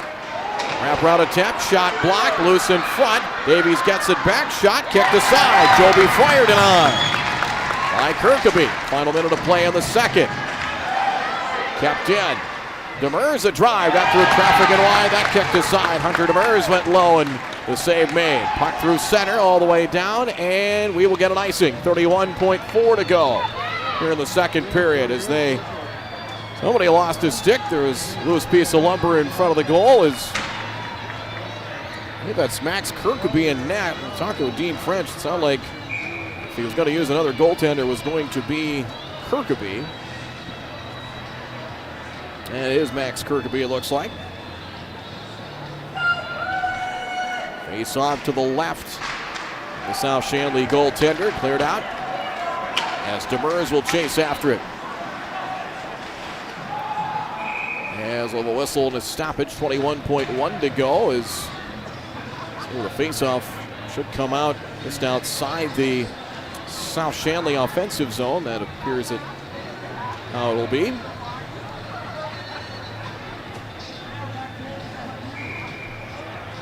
The Bruins got a fresh line out there.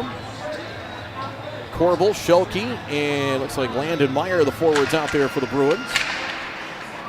As off the draw, controlled by Cam Bullinger at center. Archbold down the right wing boards, tries to put on the brakes. Yeager on the far side wall. Final seconds tick away here in the period, down to 5. Scrum for that loose puck finally comes free to neutral ice, and that will end the second period of play. So shots on goal the period.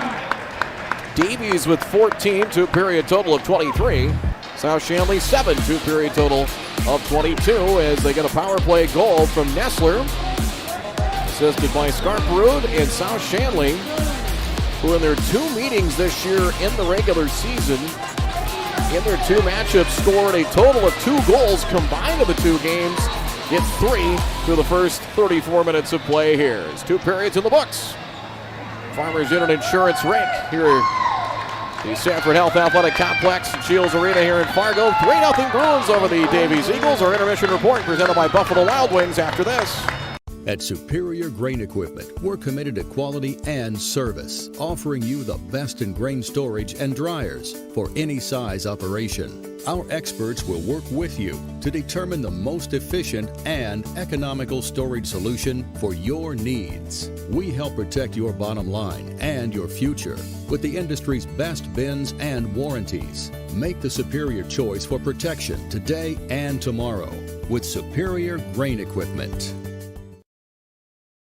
Buying, selling, or leasing commercial real estate or farmland in the Fargo-Moorhead and surrounding area? From office to retail, industrial to multifamily, commercial land to farmland. As the #1 commercial, sales, and leasing brokerage in the FM region, Goldmark Commercial has the experience and skills to handle all of your commercial real estate and farmland needs with the highest levels of customer service and marketing around. Trust the experts at Goldmark Commercial Real Estate to lead your team to success.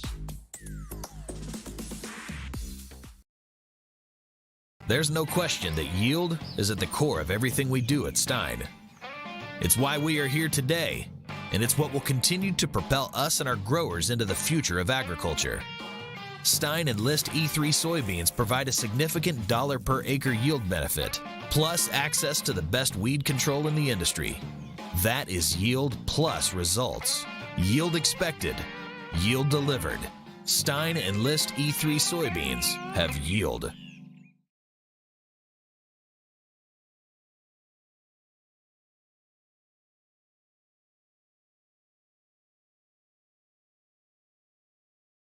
The Knickerbocker in Hickson, North Dakota is the place for you and your friends to come and enjoy cold drinks, great food, and sports all under a friendly and fun atmosphere.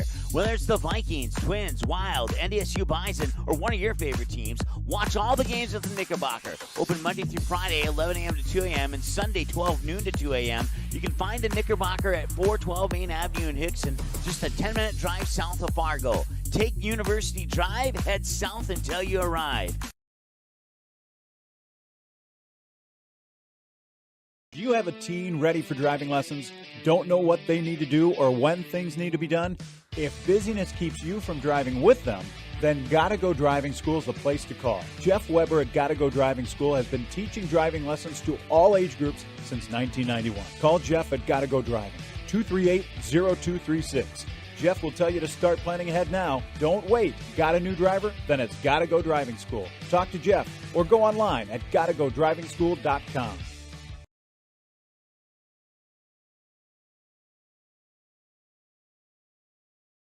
Looking for a new home? Make home happen by getting pre-qualified for free with Sean Carlson at Town & Country Credit Union. He'll help you find the best mortgage options for you and keep the process running smoothly from beginning to end. With a 97% satisfaction rate, awesome rewards, low fees, and great rates, it's clear why members love Town & Country Credit Union. Stop in or visit townandcountry.org to find out how you can become a Town & Country member today. Insured by NCUA, Equal Housing Lender. And this one popped up. Can Oliver Luck send them to Shelby? The Post 400 Stars will continue their season in North Carolina. The Post 400 Stars return for season number 3 on Magnitude Sports. Saturday, March 12th starts a 14-game series live from Vero Beach, Florida. Also, catch the Stars live on Magnitude from the Veterans Classic Tourney, the Gopher Classic, the Creighton Pret Tournament from Omaha, Nebraska, all the home games, and every game from the state tournament at Young Field in West Fargo will be live on Magnitude. If it's Post 400 baseball, it's on Magnitude Sports.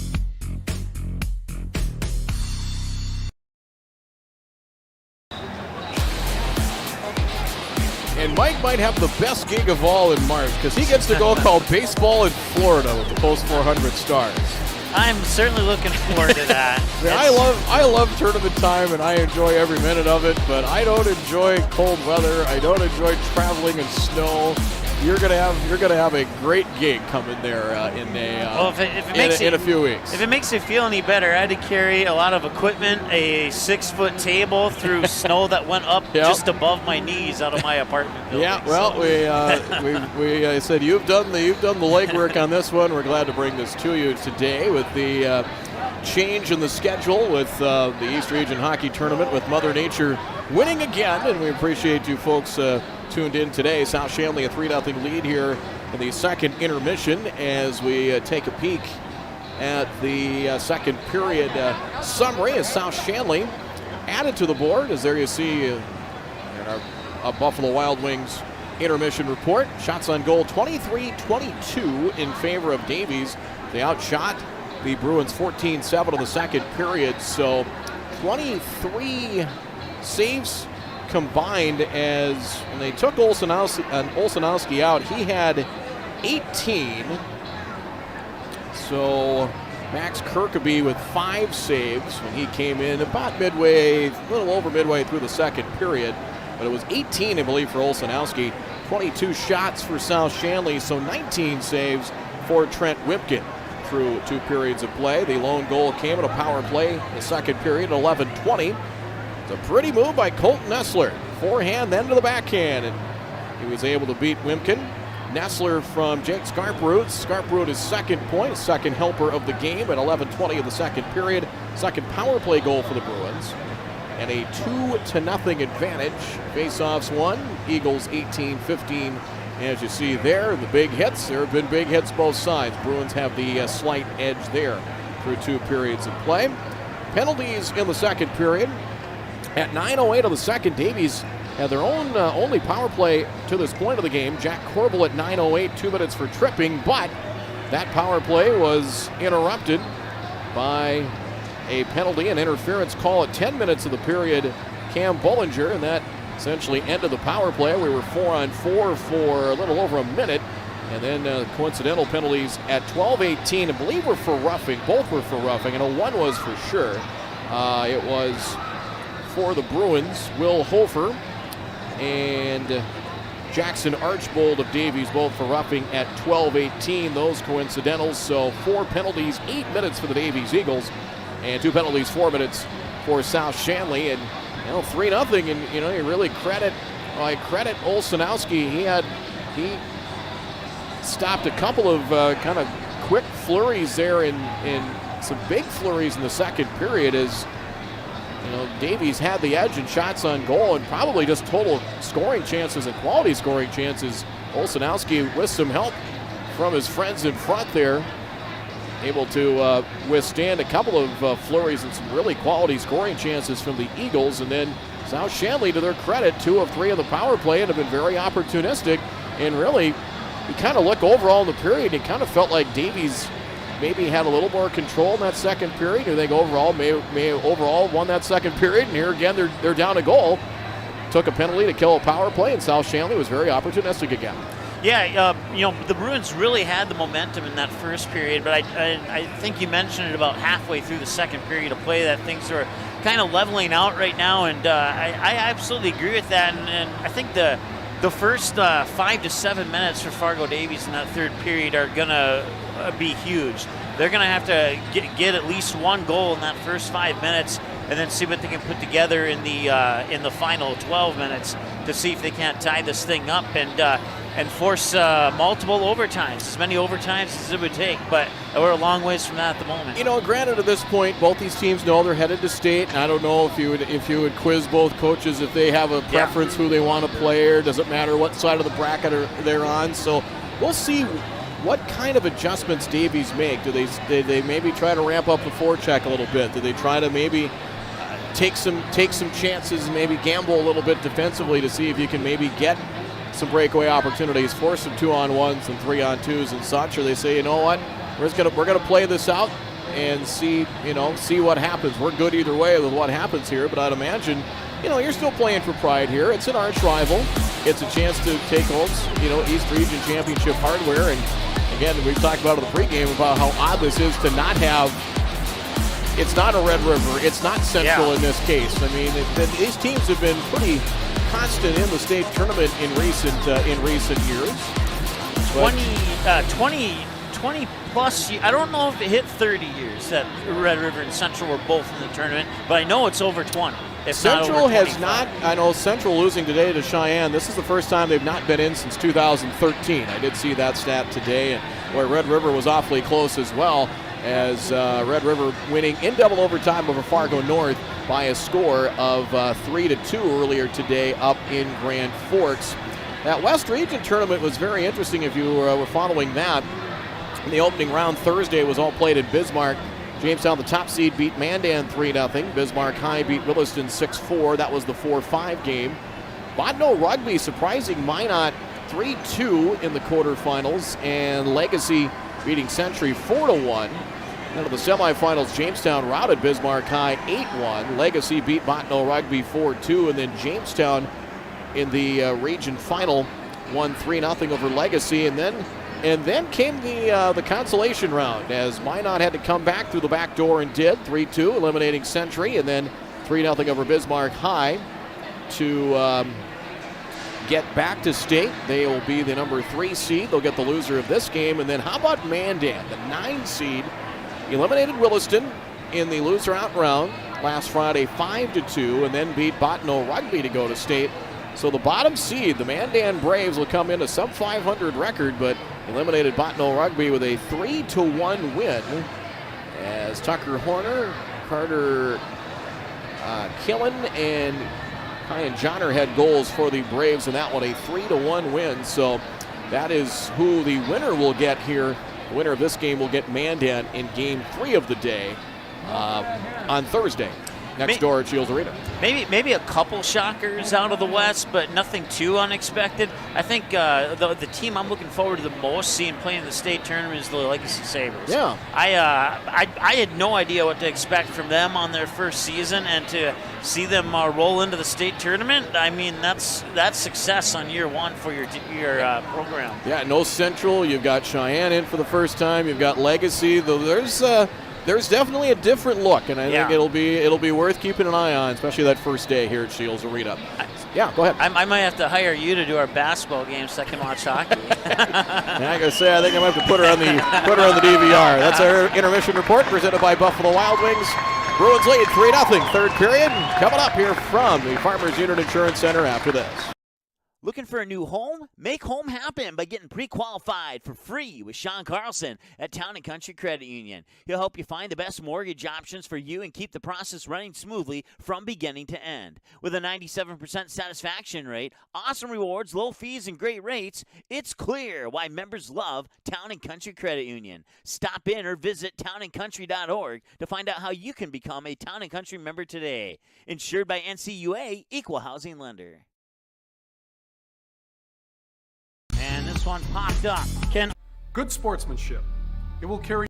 Magnitude Sports would like to remind you that whether you're watching from home or watching from the stands, to please respect officials. Without high school officials, games are canceled and players lose playing time. Contact your local high school to find out how you can become an official and stay connected to the game you love.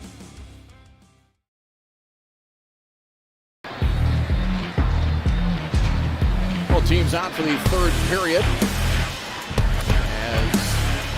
Kirkaby returning in net for the Bruins as Olszanowski played a little over half the game, was pulled a little over halfway through the second period, left with 18 saves, and get him a well-deserved breather. As looking at numbers there again for Olszanowski, his goals against average under 2, likewise Wimkin. Max Kirkaby's last appearance saw some action February 9th and 10th. He and Olszanowski shared time. Kirkaby had 4 saves against West Fargo Cheyenne and also 9 saves against Red River on the 10th. Send it back here to the point. Easton Rarick a drive and in for a goal. Davies gets one back and quick. He beat Kirkaby glove side, 16 seconds into the third. It's 3-1 South Shanley.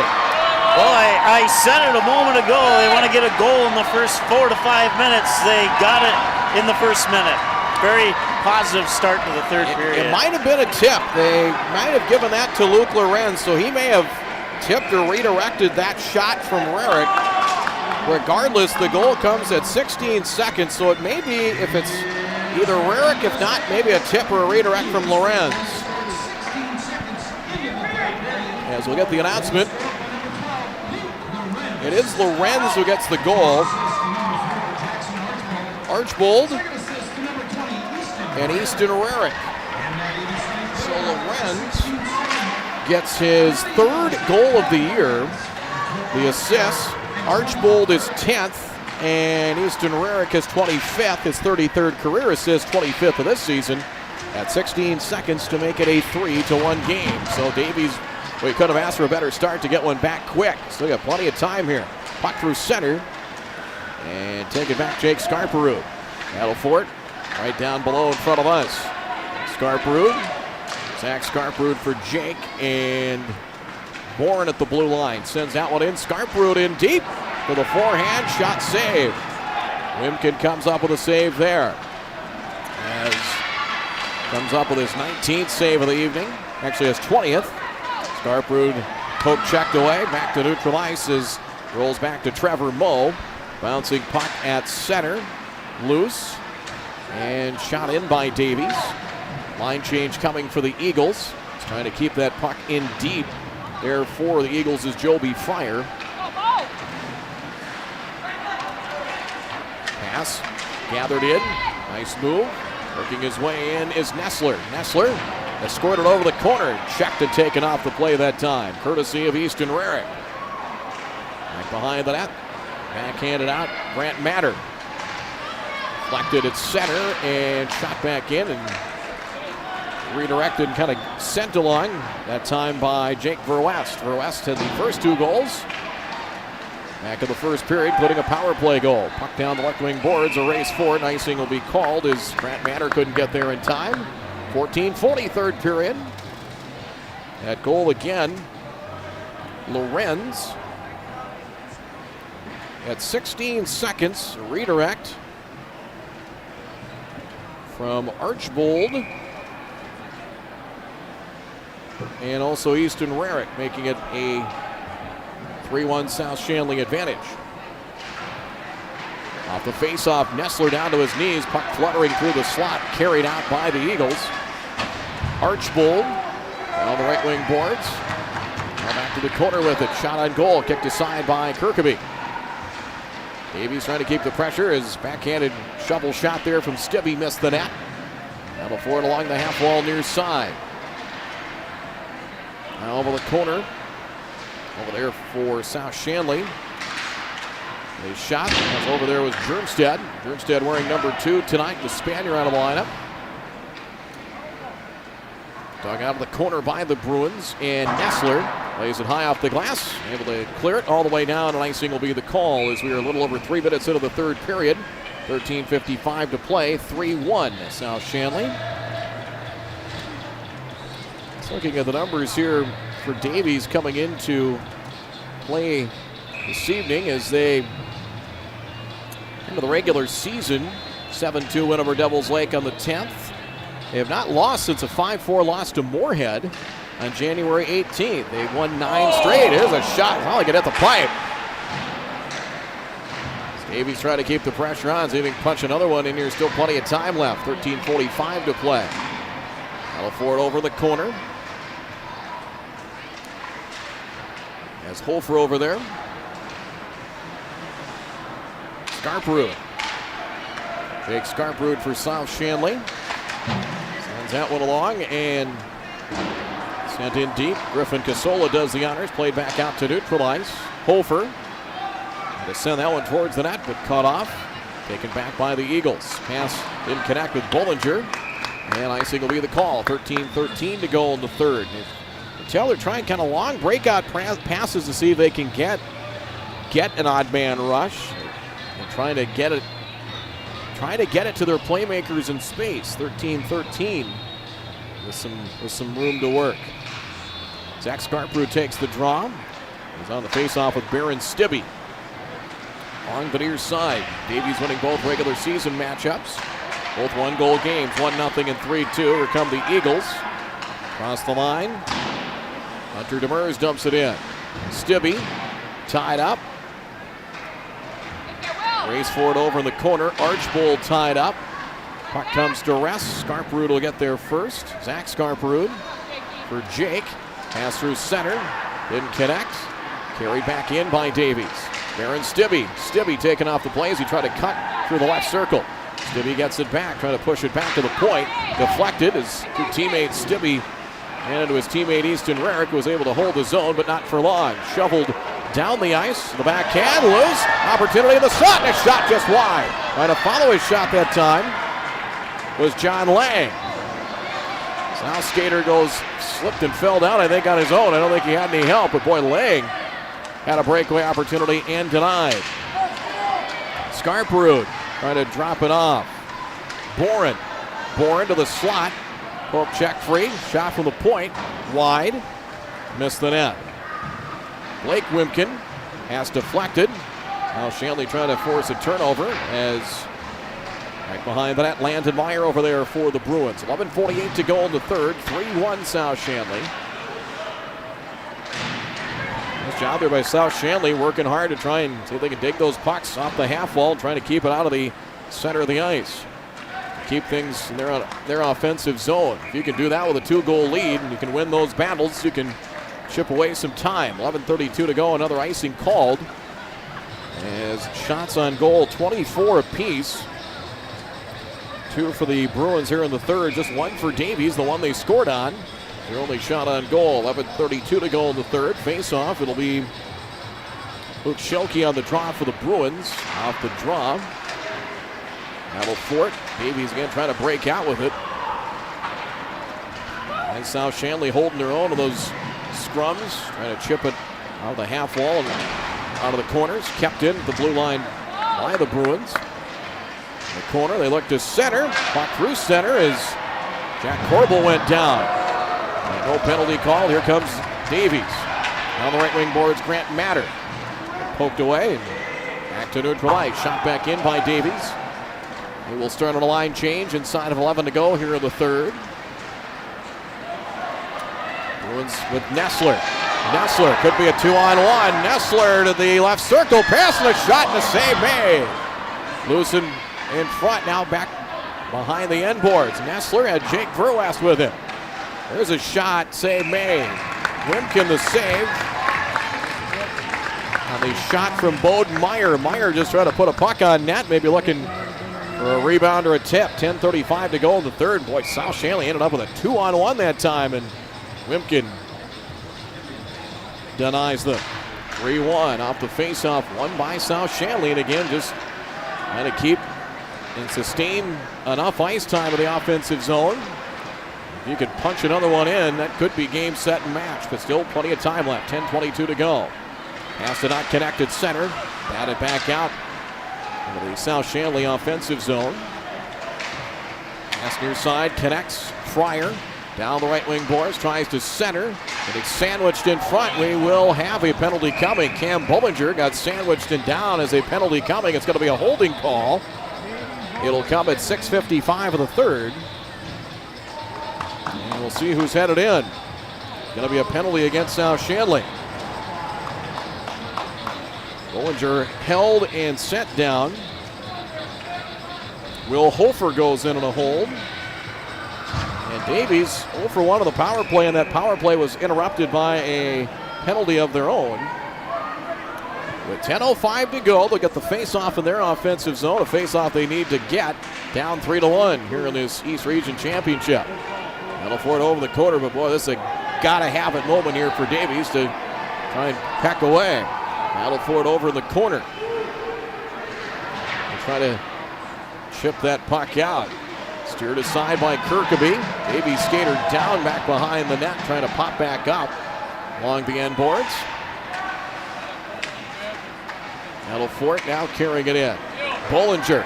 Bollinger backhanded in front. Shot, save, traffic in front, trying to hammer it home. We'll say no goal. Bollinger got it started. They attacked the net on Kirkaby and they signaled no goal. The official behind the net was very emphatic and very quick in signaling the no goal call. I think the net came off. I think that was why. So that close to making it a one-goal game. But Bollinger got it started once they were able to chip that puck out of the corner, and then they were able to establish things on the power play. Baron Stibbe on the draw for Davies, and they win the draw. Easton Rarick. Bollinger, Cam Bollinger cross ice. Stibbe back behind the net. Now Bollinger right circle. Now drops into the corner. Goal line extended. Poked away that time as Hunter Demers tried to attack goal line extended. Cam Bollinger. Rarick will have to play it off the boards and shovel it to the corner. Rings around back behind the net. Inside of a minute to go on the man advantage. Easton Rarick. Diagonal feed. Aaron Stibbe. Stibbe. Finds Rarick. Returns it for Stibbe. Stibbe right circle. A drive wide. Cleared out. Easton Rarick will have to hustle after it. 35 to go on the man advantage. Nearly halfway through this third period with South Shanley a 2-goal lead. Of course, the most dangerous lead in hockey.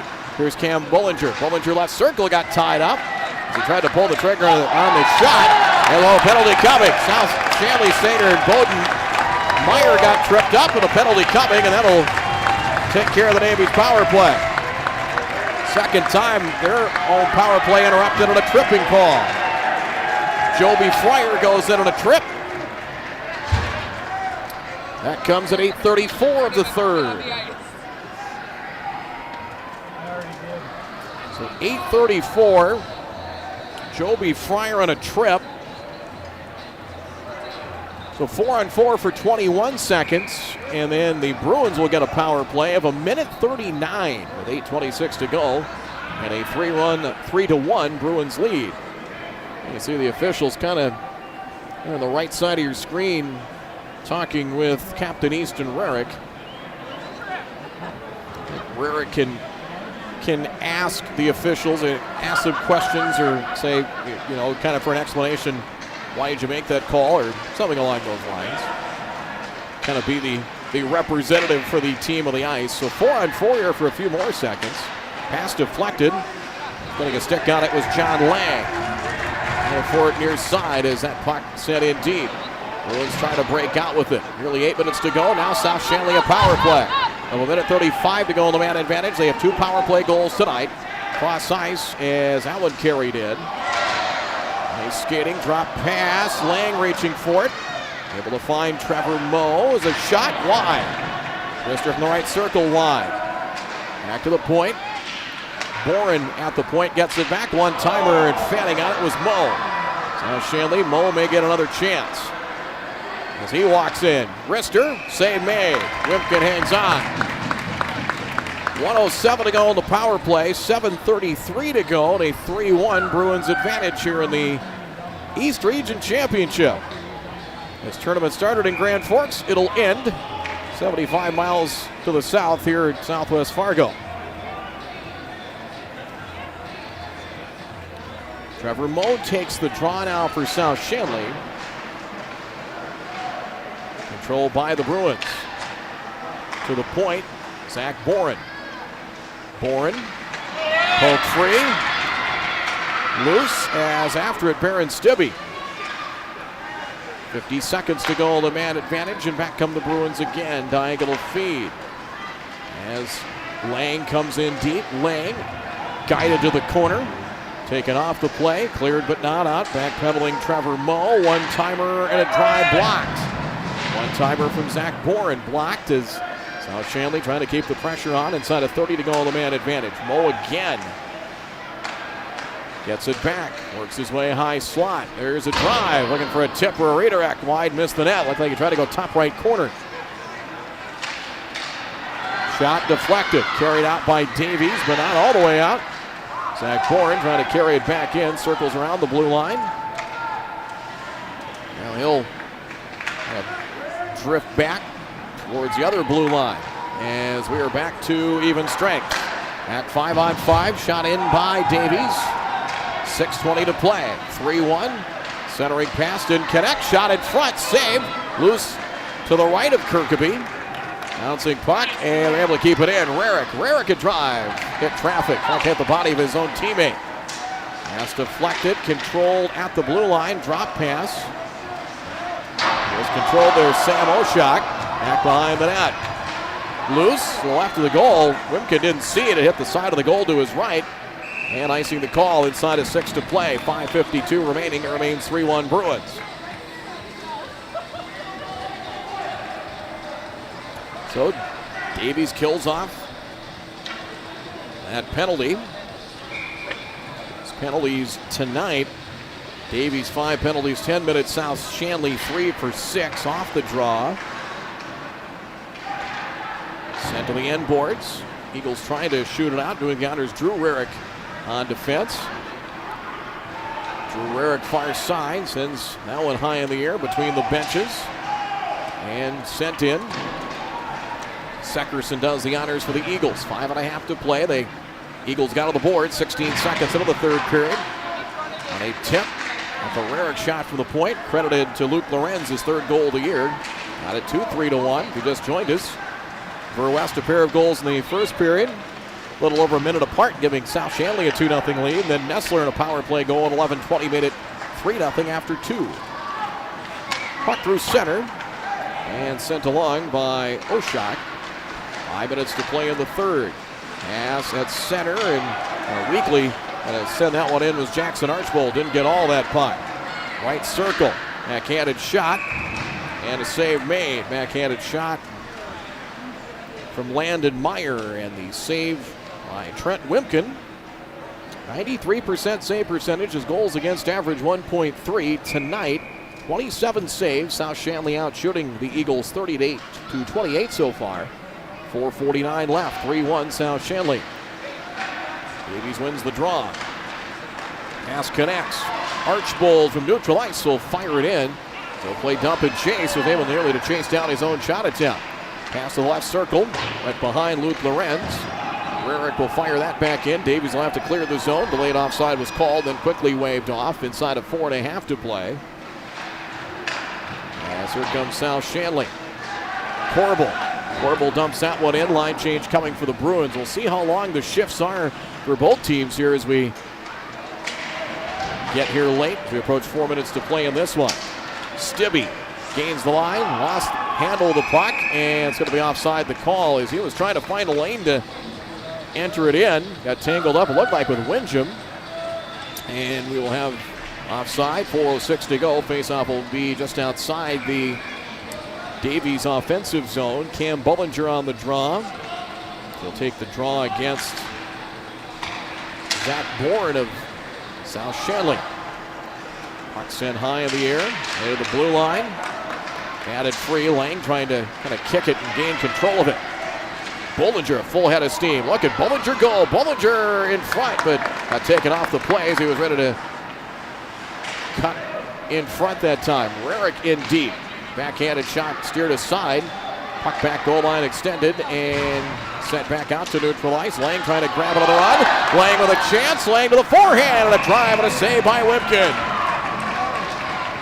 Good work there by John Lang as he was able to gather that puck in at neutral ice and took off, and it turned into a quality scoring opportunity there and denied by Wimkin.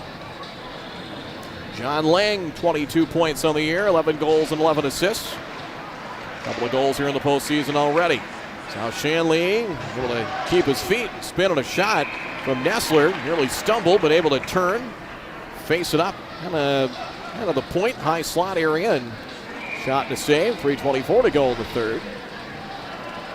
Off the face-off, Davies wins the draw this time. 3:20 left. Puck line of Elijah Hayes, dumped back in by the Bruins. 3-1 South Shanley here in this East Region final. Both teams headed on to state Thursday. One will get Mandan, one will get Minot. That's basically the last thing that's undecided before we get ready for the state tournament starting Thursday at Shields Arena and Farmers Union Insurance Center. 3-on-2 for the Bruins. Pass did not connect. That time with Jake Verwest. Near side, dumped in by Davies. Puck will go all the way down and icing the call. So South Shanley able to keep the faceoffs in their end of the ice with 2:43 to go. Shots on goal now 32-29 in favor of the Bruins. So South Shanley 10 shots on goal in the third. Davies with 6. Luke Schilke to take the draw. And Schilke wins the draw and sent it towards the goal, steered aside by Wimkin. 2:38 to play. Again, South Shanley just keeping it into the corners of the ice, not allowing Davies to break out. Get it into their playmakers' hands here. Now they'll try to. They get it into Stibbe. He's certainly a playmaker. Stibbe to the corner. Drop pass. Deflected. They'll maintain possession. Try to drop it for Stibbe. Right side of the goal. Now Davies cannot keep it in the offensive zone. Cleared. Not all the way down, but back to get it comes Ashton Yeager. They caught South Shanley in a line change. Here's Baron Stibbe. Lead feed for Bullinger. Bullinger, shot right circle, blocked. They bottled up the middle of the ice in front of their goaltender as Wimkin will have to make a play on it, and he'll freeze it with inside of 2 minutes to go, 1:53 left. When they've gotten their playmakers free, South Shanley's kind of bottled things up in the middle, basically between the circles in front of their goaltender to basically another line of defense. Zach Bourne on the draw for the Bruins. Jake Scarperud. Back along the end boards. At what point do they start thinking about pulling Wimkin? I think possibly soon. As they look to break out, Lorenz got tied up. Giveaway, turnover, and is able to maintain the zone. Windham, that one poked free. Wimkin still in net for Davies.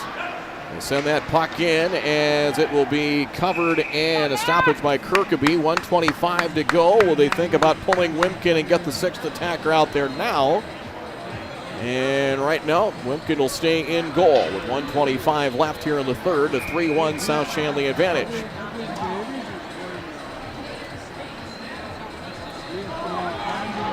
Stibbe on the draw. Face-off control to the point, Easton Rarick.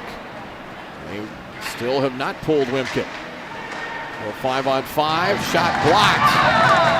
Blocked nicely by Landon Meyer. Dumped back in by Davies. He's doing the honors, Jackson Archbold. Approach a minute to go in this one. Puck near the blue line, controlled by South Shanley.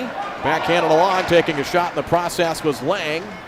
Wimkin back behind the net, inside a minute to play. Here in this East Region final, 51 seconds left. Pass, and a giveaway and a turnover. Carried in. Oshak taken off the play right circle, but killed a few seconds off the clock with the interception of that pass. 40 seconds to go in the third. South Shanley, doesn't look like they are going to pull Wimkin. Let's leave him in there, it looks like, for the duration. Aaron Stibbe, drop pass, shot, glove save. Dropped it for Archbold in the slot, and the glove save by Kirkaby with 28.3 seconds left. 28.3 left as we have a timeout. Bruins will take their timeout right now. So timeout South Shanley. 28.3 seconds to go here in regulation. 3-1 South Shanley in this East Region Championship. We'll be right back.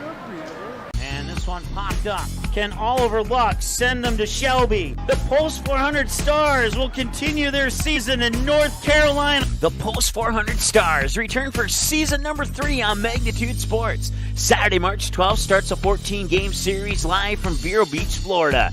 Also, catch the Stars live on Magnitude from the Veterans Classic Tourney, the Gopher Classic, the Creighton Pret Tournament from Omaha, Nebraska, all the home games, and every game from the state tournament at Young Field in West Fargo will be live on Magnitude. If it's Post 400 baseball, it's on Magnitude Sports.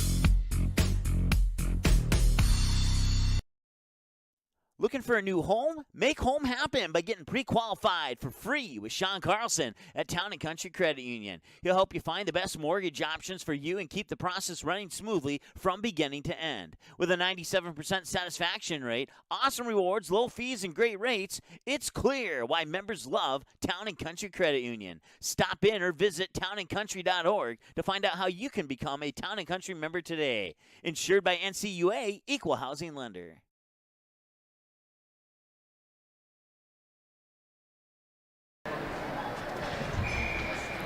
Under 30 seconds to go. Baron Stibbe will take the draw for Davies. And they got the 6th attacker out there. They have pulled goaltender Wimkin. As they kick Stibbe and South skater Moe out of the face-off dot off the draw. Davies attack, puck in the corner. They try to get it back to the point, and they do. Deflected towards the left circle. Controlled, Archbold gets tripped up, hauled down, and there's a penalty. So they call, I think it's going to be a slash. Archbold got hauled down, and a penalty coming against Trevor Moe of South Shanley. So Moe, the junior defenseman, in on that penalty. 13 and a half seconds left, so 16:47. It's going to be 6-on-4 for 13 and a half. As they pulled the goaltender off the draw. Spin, left circle, backhanded. Trying to center that was Cam Bullinger. Pass in front, deflected, shot, and save made. Kirkaby the glove save with 2.2 left. The officials will get everybody separated. Moe on a slash at 16:47 left. So the face-off will pretty much take care of this, and South Shanley will get themselves, as the 3 seed, will take home an East Region title. Horn sounds, and the Bruins win it. There's a happy bunch of Bruins right there. We'll celebrate as South Shanley, a pair of power play goals. They will be the number 1 seed out of the East for the state tournament coming up here on Thursday at Shields Arena in the Farmers Unit Insurance Center. As the bracket is now all set, as South Shanley will get Mandan, surprising Braves, the number 9 seed out of the West. They qualified for state. South Shanley and Mandan. That'll be at 5:30. Davies will get Minot at 2:30 on Thursday. So taking a look at that. Looking to see if they played during the year. Is looking here for South Shanley if they did play Mandan, and it looks like they did not. And for Davies, looking to see if they played Minot. Yes, they did. January 8th, won by a score of 3-2. So it'll be the second matchup between those teams. South Shanley, the East Region hockey champs, 3-1 win over their arch rival Davies Eagles, avenging 2 regular season losses. Our post-game report coming up after this on the Magnitude Sports Media Network.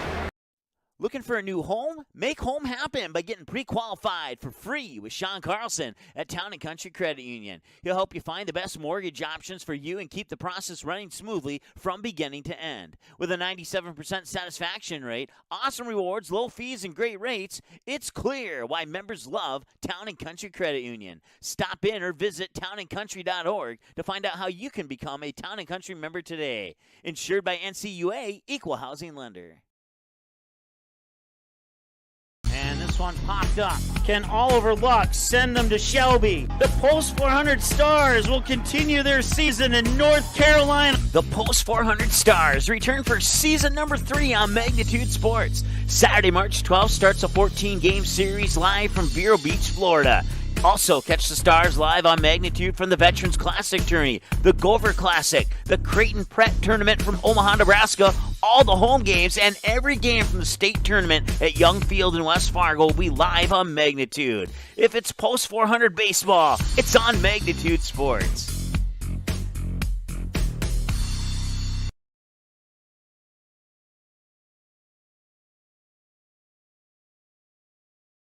Buying, selling, or leasing commercial real estate or farmland in the Fargo Moorhead and surrounding area?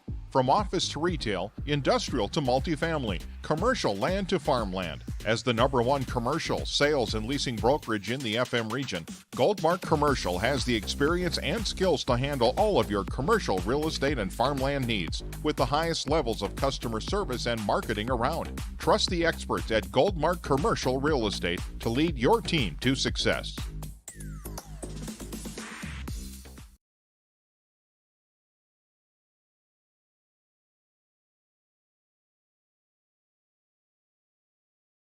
The Knickerbocker in Hickson, North Dakota is the place for you and your friends to come and enjoy cold drinks, great food, and sports all under a friendly and fun atmosphere.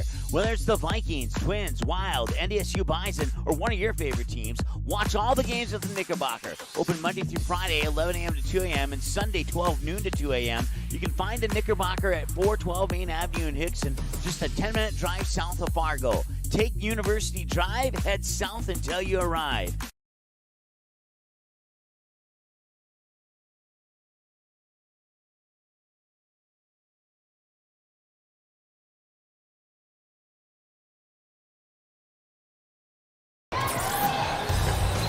South Shanley, the East Region champs, they defeat the Davies Eagles tonight at the Farmers Union Insurance Center. A 3-1 final. Big thanks to our sponsors. They include Touchmark, Superior Grain Equipment, Goldmark Commercial Real Estate, Stein Seed, the Knickerbocker in Hickson, Gotta Go Driving School in Fargo, Town & Country Credit Union, and our friend Sean Carlson, Hammers Construction, Fargo Post 400 Baseball. Hi to Jeff and the crew. Look to see you guys, and looking forward to see you guys again in the summer. And Healing Touch Chiropractic as well, along with B-Dubs, Buffalo Wild Wings. And quite a fun one here. 3-1. The final is South Shanley will head to the state tournament to face Mandan. 5:30 at Shields Arena, just down the walkway here on Thursday. And Davies and Minot High, the Magi at 2:30. Third period summaries here. As Davies got to the board 16 seconds into the third period, it was a tip and a redirect and a goal from Luke Lorenz. Lorenz redirecting a shot from Easton Rarick from the point. Lorenz picks up his third goal, 13th point of the year. The assist, Jackson Archbold picks up his 10th assist, 18th point, and Easton Rarick, captain for the Davies Eagles, assist number 25 and point number 27 of the year. That made it 3-1, and that was the only scoring of the third period. Shots on goal, 11-10 in favor of South Shanley. Each team with 33 shots on goal as a combined shutout. So 33 saves. I had unofficially 18 for starting netminder Noel Olsenowski, and then Max Kirkeby coming in a little over midway through the second period. He had 15 saves unofficially and 30 saves tonight for Trent Wimpkin. And I'll tell you what, with both these goaltenders on both sides, and kudos to Kirkby for stepping in as well, and he held the fort down just fine. This got nicked for that goal early in the third, and that was it. But you got Olsenowski and Wimpkin, both these goaltenders. That's a start. If you can hold opponents, you kind of can keep it that magic number 3 or less. As that's part of the battle. You know, Davies has got some snipers with Baron Stibbe and Cam Bullinger, and they're kind of the leaders there. And Grant Matter and Joby Fryer certainly are guys that can take care of things as well. Shots on goal in that third period, 11-10 in favor of South Shanley, so 30 saves for Wimpkin. Penalties in the third period, South Shanley 6:55 of the third. It was Will Hofer, 2 minutes for holding. Davies had a power play and a chance to try and get it to a 1-goal game, but for the second time tonight, that power play was interrupted by a Davies penalty. Joby Fryer at 8:34 of the period, 2 minutes and a trip, and then with the Davies goalie pull, 6th attacker was out there. South Shanley penalty, Trevor Moe at 16:47, 2 minutes for slashing, and they had one last flurry off that faceoff going 6-on-4. Kirkby made the save with about 2.2 seconds left. They ran out the clock, and Bruins with a 3-1 final in that one here this evening. So a total 5 penalties in 10 minutes for Davies, and 4 penalties, 8 minutes for South Shanley here this evening. So there you look at the final numbers. Faceoffs won 28-24 in favor of Davies. Big hits, that's about right. It seemed like it was about even. Big hits both ways. And 3-1 the final here in this one. And tell you what, Mike, you know, we talked about it in the second intermission. South Shanley very opportunistic when they had the man advantage. A pair of power play goals as they got a power play goal to start, 14:37 late in the first period. Jake Verwest, and then Verwest added another one with 1:09 to go in the first to make it 2-0. Took advantage of another power play and a pretty move. Colton Nessler a goal. And, you know, in the third period, there were a couple of good flurries there by Davies, but I thought the Bruins won enough face-offs. They were able to keep the pucks, kind of keep play in the corners and kind of along the boards. And when Davies did get their playmakers out there, they really bottled things up. They helped their goaltender quite a bit. And really, there wasn't a lot of lanes to try and set things up offensively, or a lot of clean lanes on shots. So really, kudos defensively to South Shanley defensively, and then their 2 goaltenders taking care of things as well. And, you know, South Shanley very opportunistic offensively as they pick up the victory tonight, 3-1. So state tournament's now set. Well, looking forward to it. It was fun working with you again, Brad. And, as always, thank you for everything that you do. And as we were telling one of our faithful camera blocker fans in front of that usually this is a 3-person job here on hockey, but somehow you and I were able to knock it out on our own, and I think it turned out pretty well. So unless you're an Eagles fan, maybe it didn't turn out pretty well. Yeah, it's frustrating. You know, you're headed to the state tournament. That's certainly true, and you'd like to take home the hardware. You get your arch rival, a team you share ice time with in this arena, and you know, I'm glad they were able to, you know, when you're kind of short, when you're kind of in a pinch and time is short, you kind of have to get creative, and they did that today. They had the playing state qualifier games at Purple Arena in Grand Forks as Cheyenne beat Central 2-1, and Red River in double overtime beat North 3-2. So the Riders, and the first time for Cheyenne of the state tournament. And then they moved this game here to Fargo, and we had a good crowd despite terrible weather, not the best road conditions, but for the folks that made it, I think had a good time, certainly were entertained, and now they'll get ready for the state tournament coming up on Thursday. Again, a big thanks to our sponsors, and unless you've got something else to add, I think we can call it a night here. Yeah, no, when I was walking in today, a guy in front of me, he's like, he turned around as I was carrying some equipment, and he's like, well, I guess this proves we're all idiots, but he just called at least 400 to 500 people. Like you said, despite the weather, this place was packed. I don't know how many seats were available there was a lot of people standing on the bar area too, and I don't think they could have sat down if they wanted to. So certainly a great crowd on hand tonight, and normally on a day like this, I might encourage you. It'd be one of those rare times where I encourage you to stay home and watch it. But I think the only people that needed to stay home and watch it were the people who didn't live in the Fargo community. And I know that we had a few viewers from, I'm sure we had a few people tuning in from the Minot and Mandan area, since these two teams would be playing those two teams pending the outcome. But there was absolutely no way in the world that they could have made that here. When I was driving over Veterans Avenue, which goes over the Interstate 94, I looked to my left and I looked to my right, and I could see maybe 15 feet down the exit.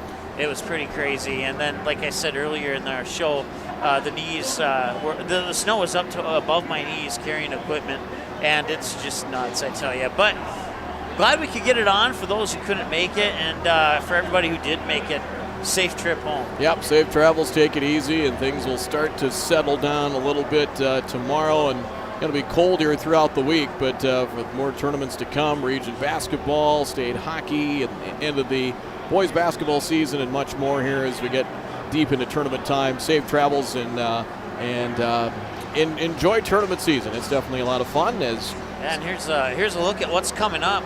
The Perham Thief River Falls game has been postponed, and it's been rescheduled for tomorrow. So it's a 6-7:30 doubleheader in Perham. We also have Barnesville Pelican Rapids girls from the brand new gym in Barnesville. If you didn't see that gym yet, we'll have it for you on Magnitude. And then Kindred and Oak Grove on Wednesday, 4 o'clock Wednesday game that doesn't normally happen, but that game was actually rescheduled from, I believe it was last Friday night. And then and you can see the Region 1 tournament was supposed to start, was it today? Yes. So the quarterfinals are moved to tomorrow. And then the our first game on Magnitude will be on Thursdays. We'll have the semifinal that features Kindred. I believe Richland, and I forget who Richland. Sargent County. Richland and Sargent County. The winner of that game will play Kindred, assuming Kindred advances beyond the quarterfinals. And then you can dig deeper into that schedule on our. It's pinned to the top of our Facebook page at facebook.com/magnitudesn. Final score one more time: Fargo South Shanley Bruins 3, the Fargo Davies Eagles 1. For Brad Anderson, my name is Mike Mason, and for everybody who watched, we thank you for watching. You have a great night. We'll talk to you again soon.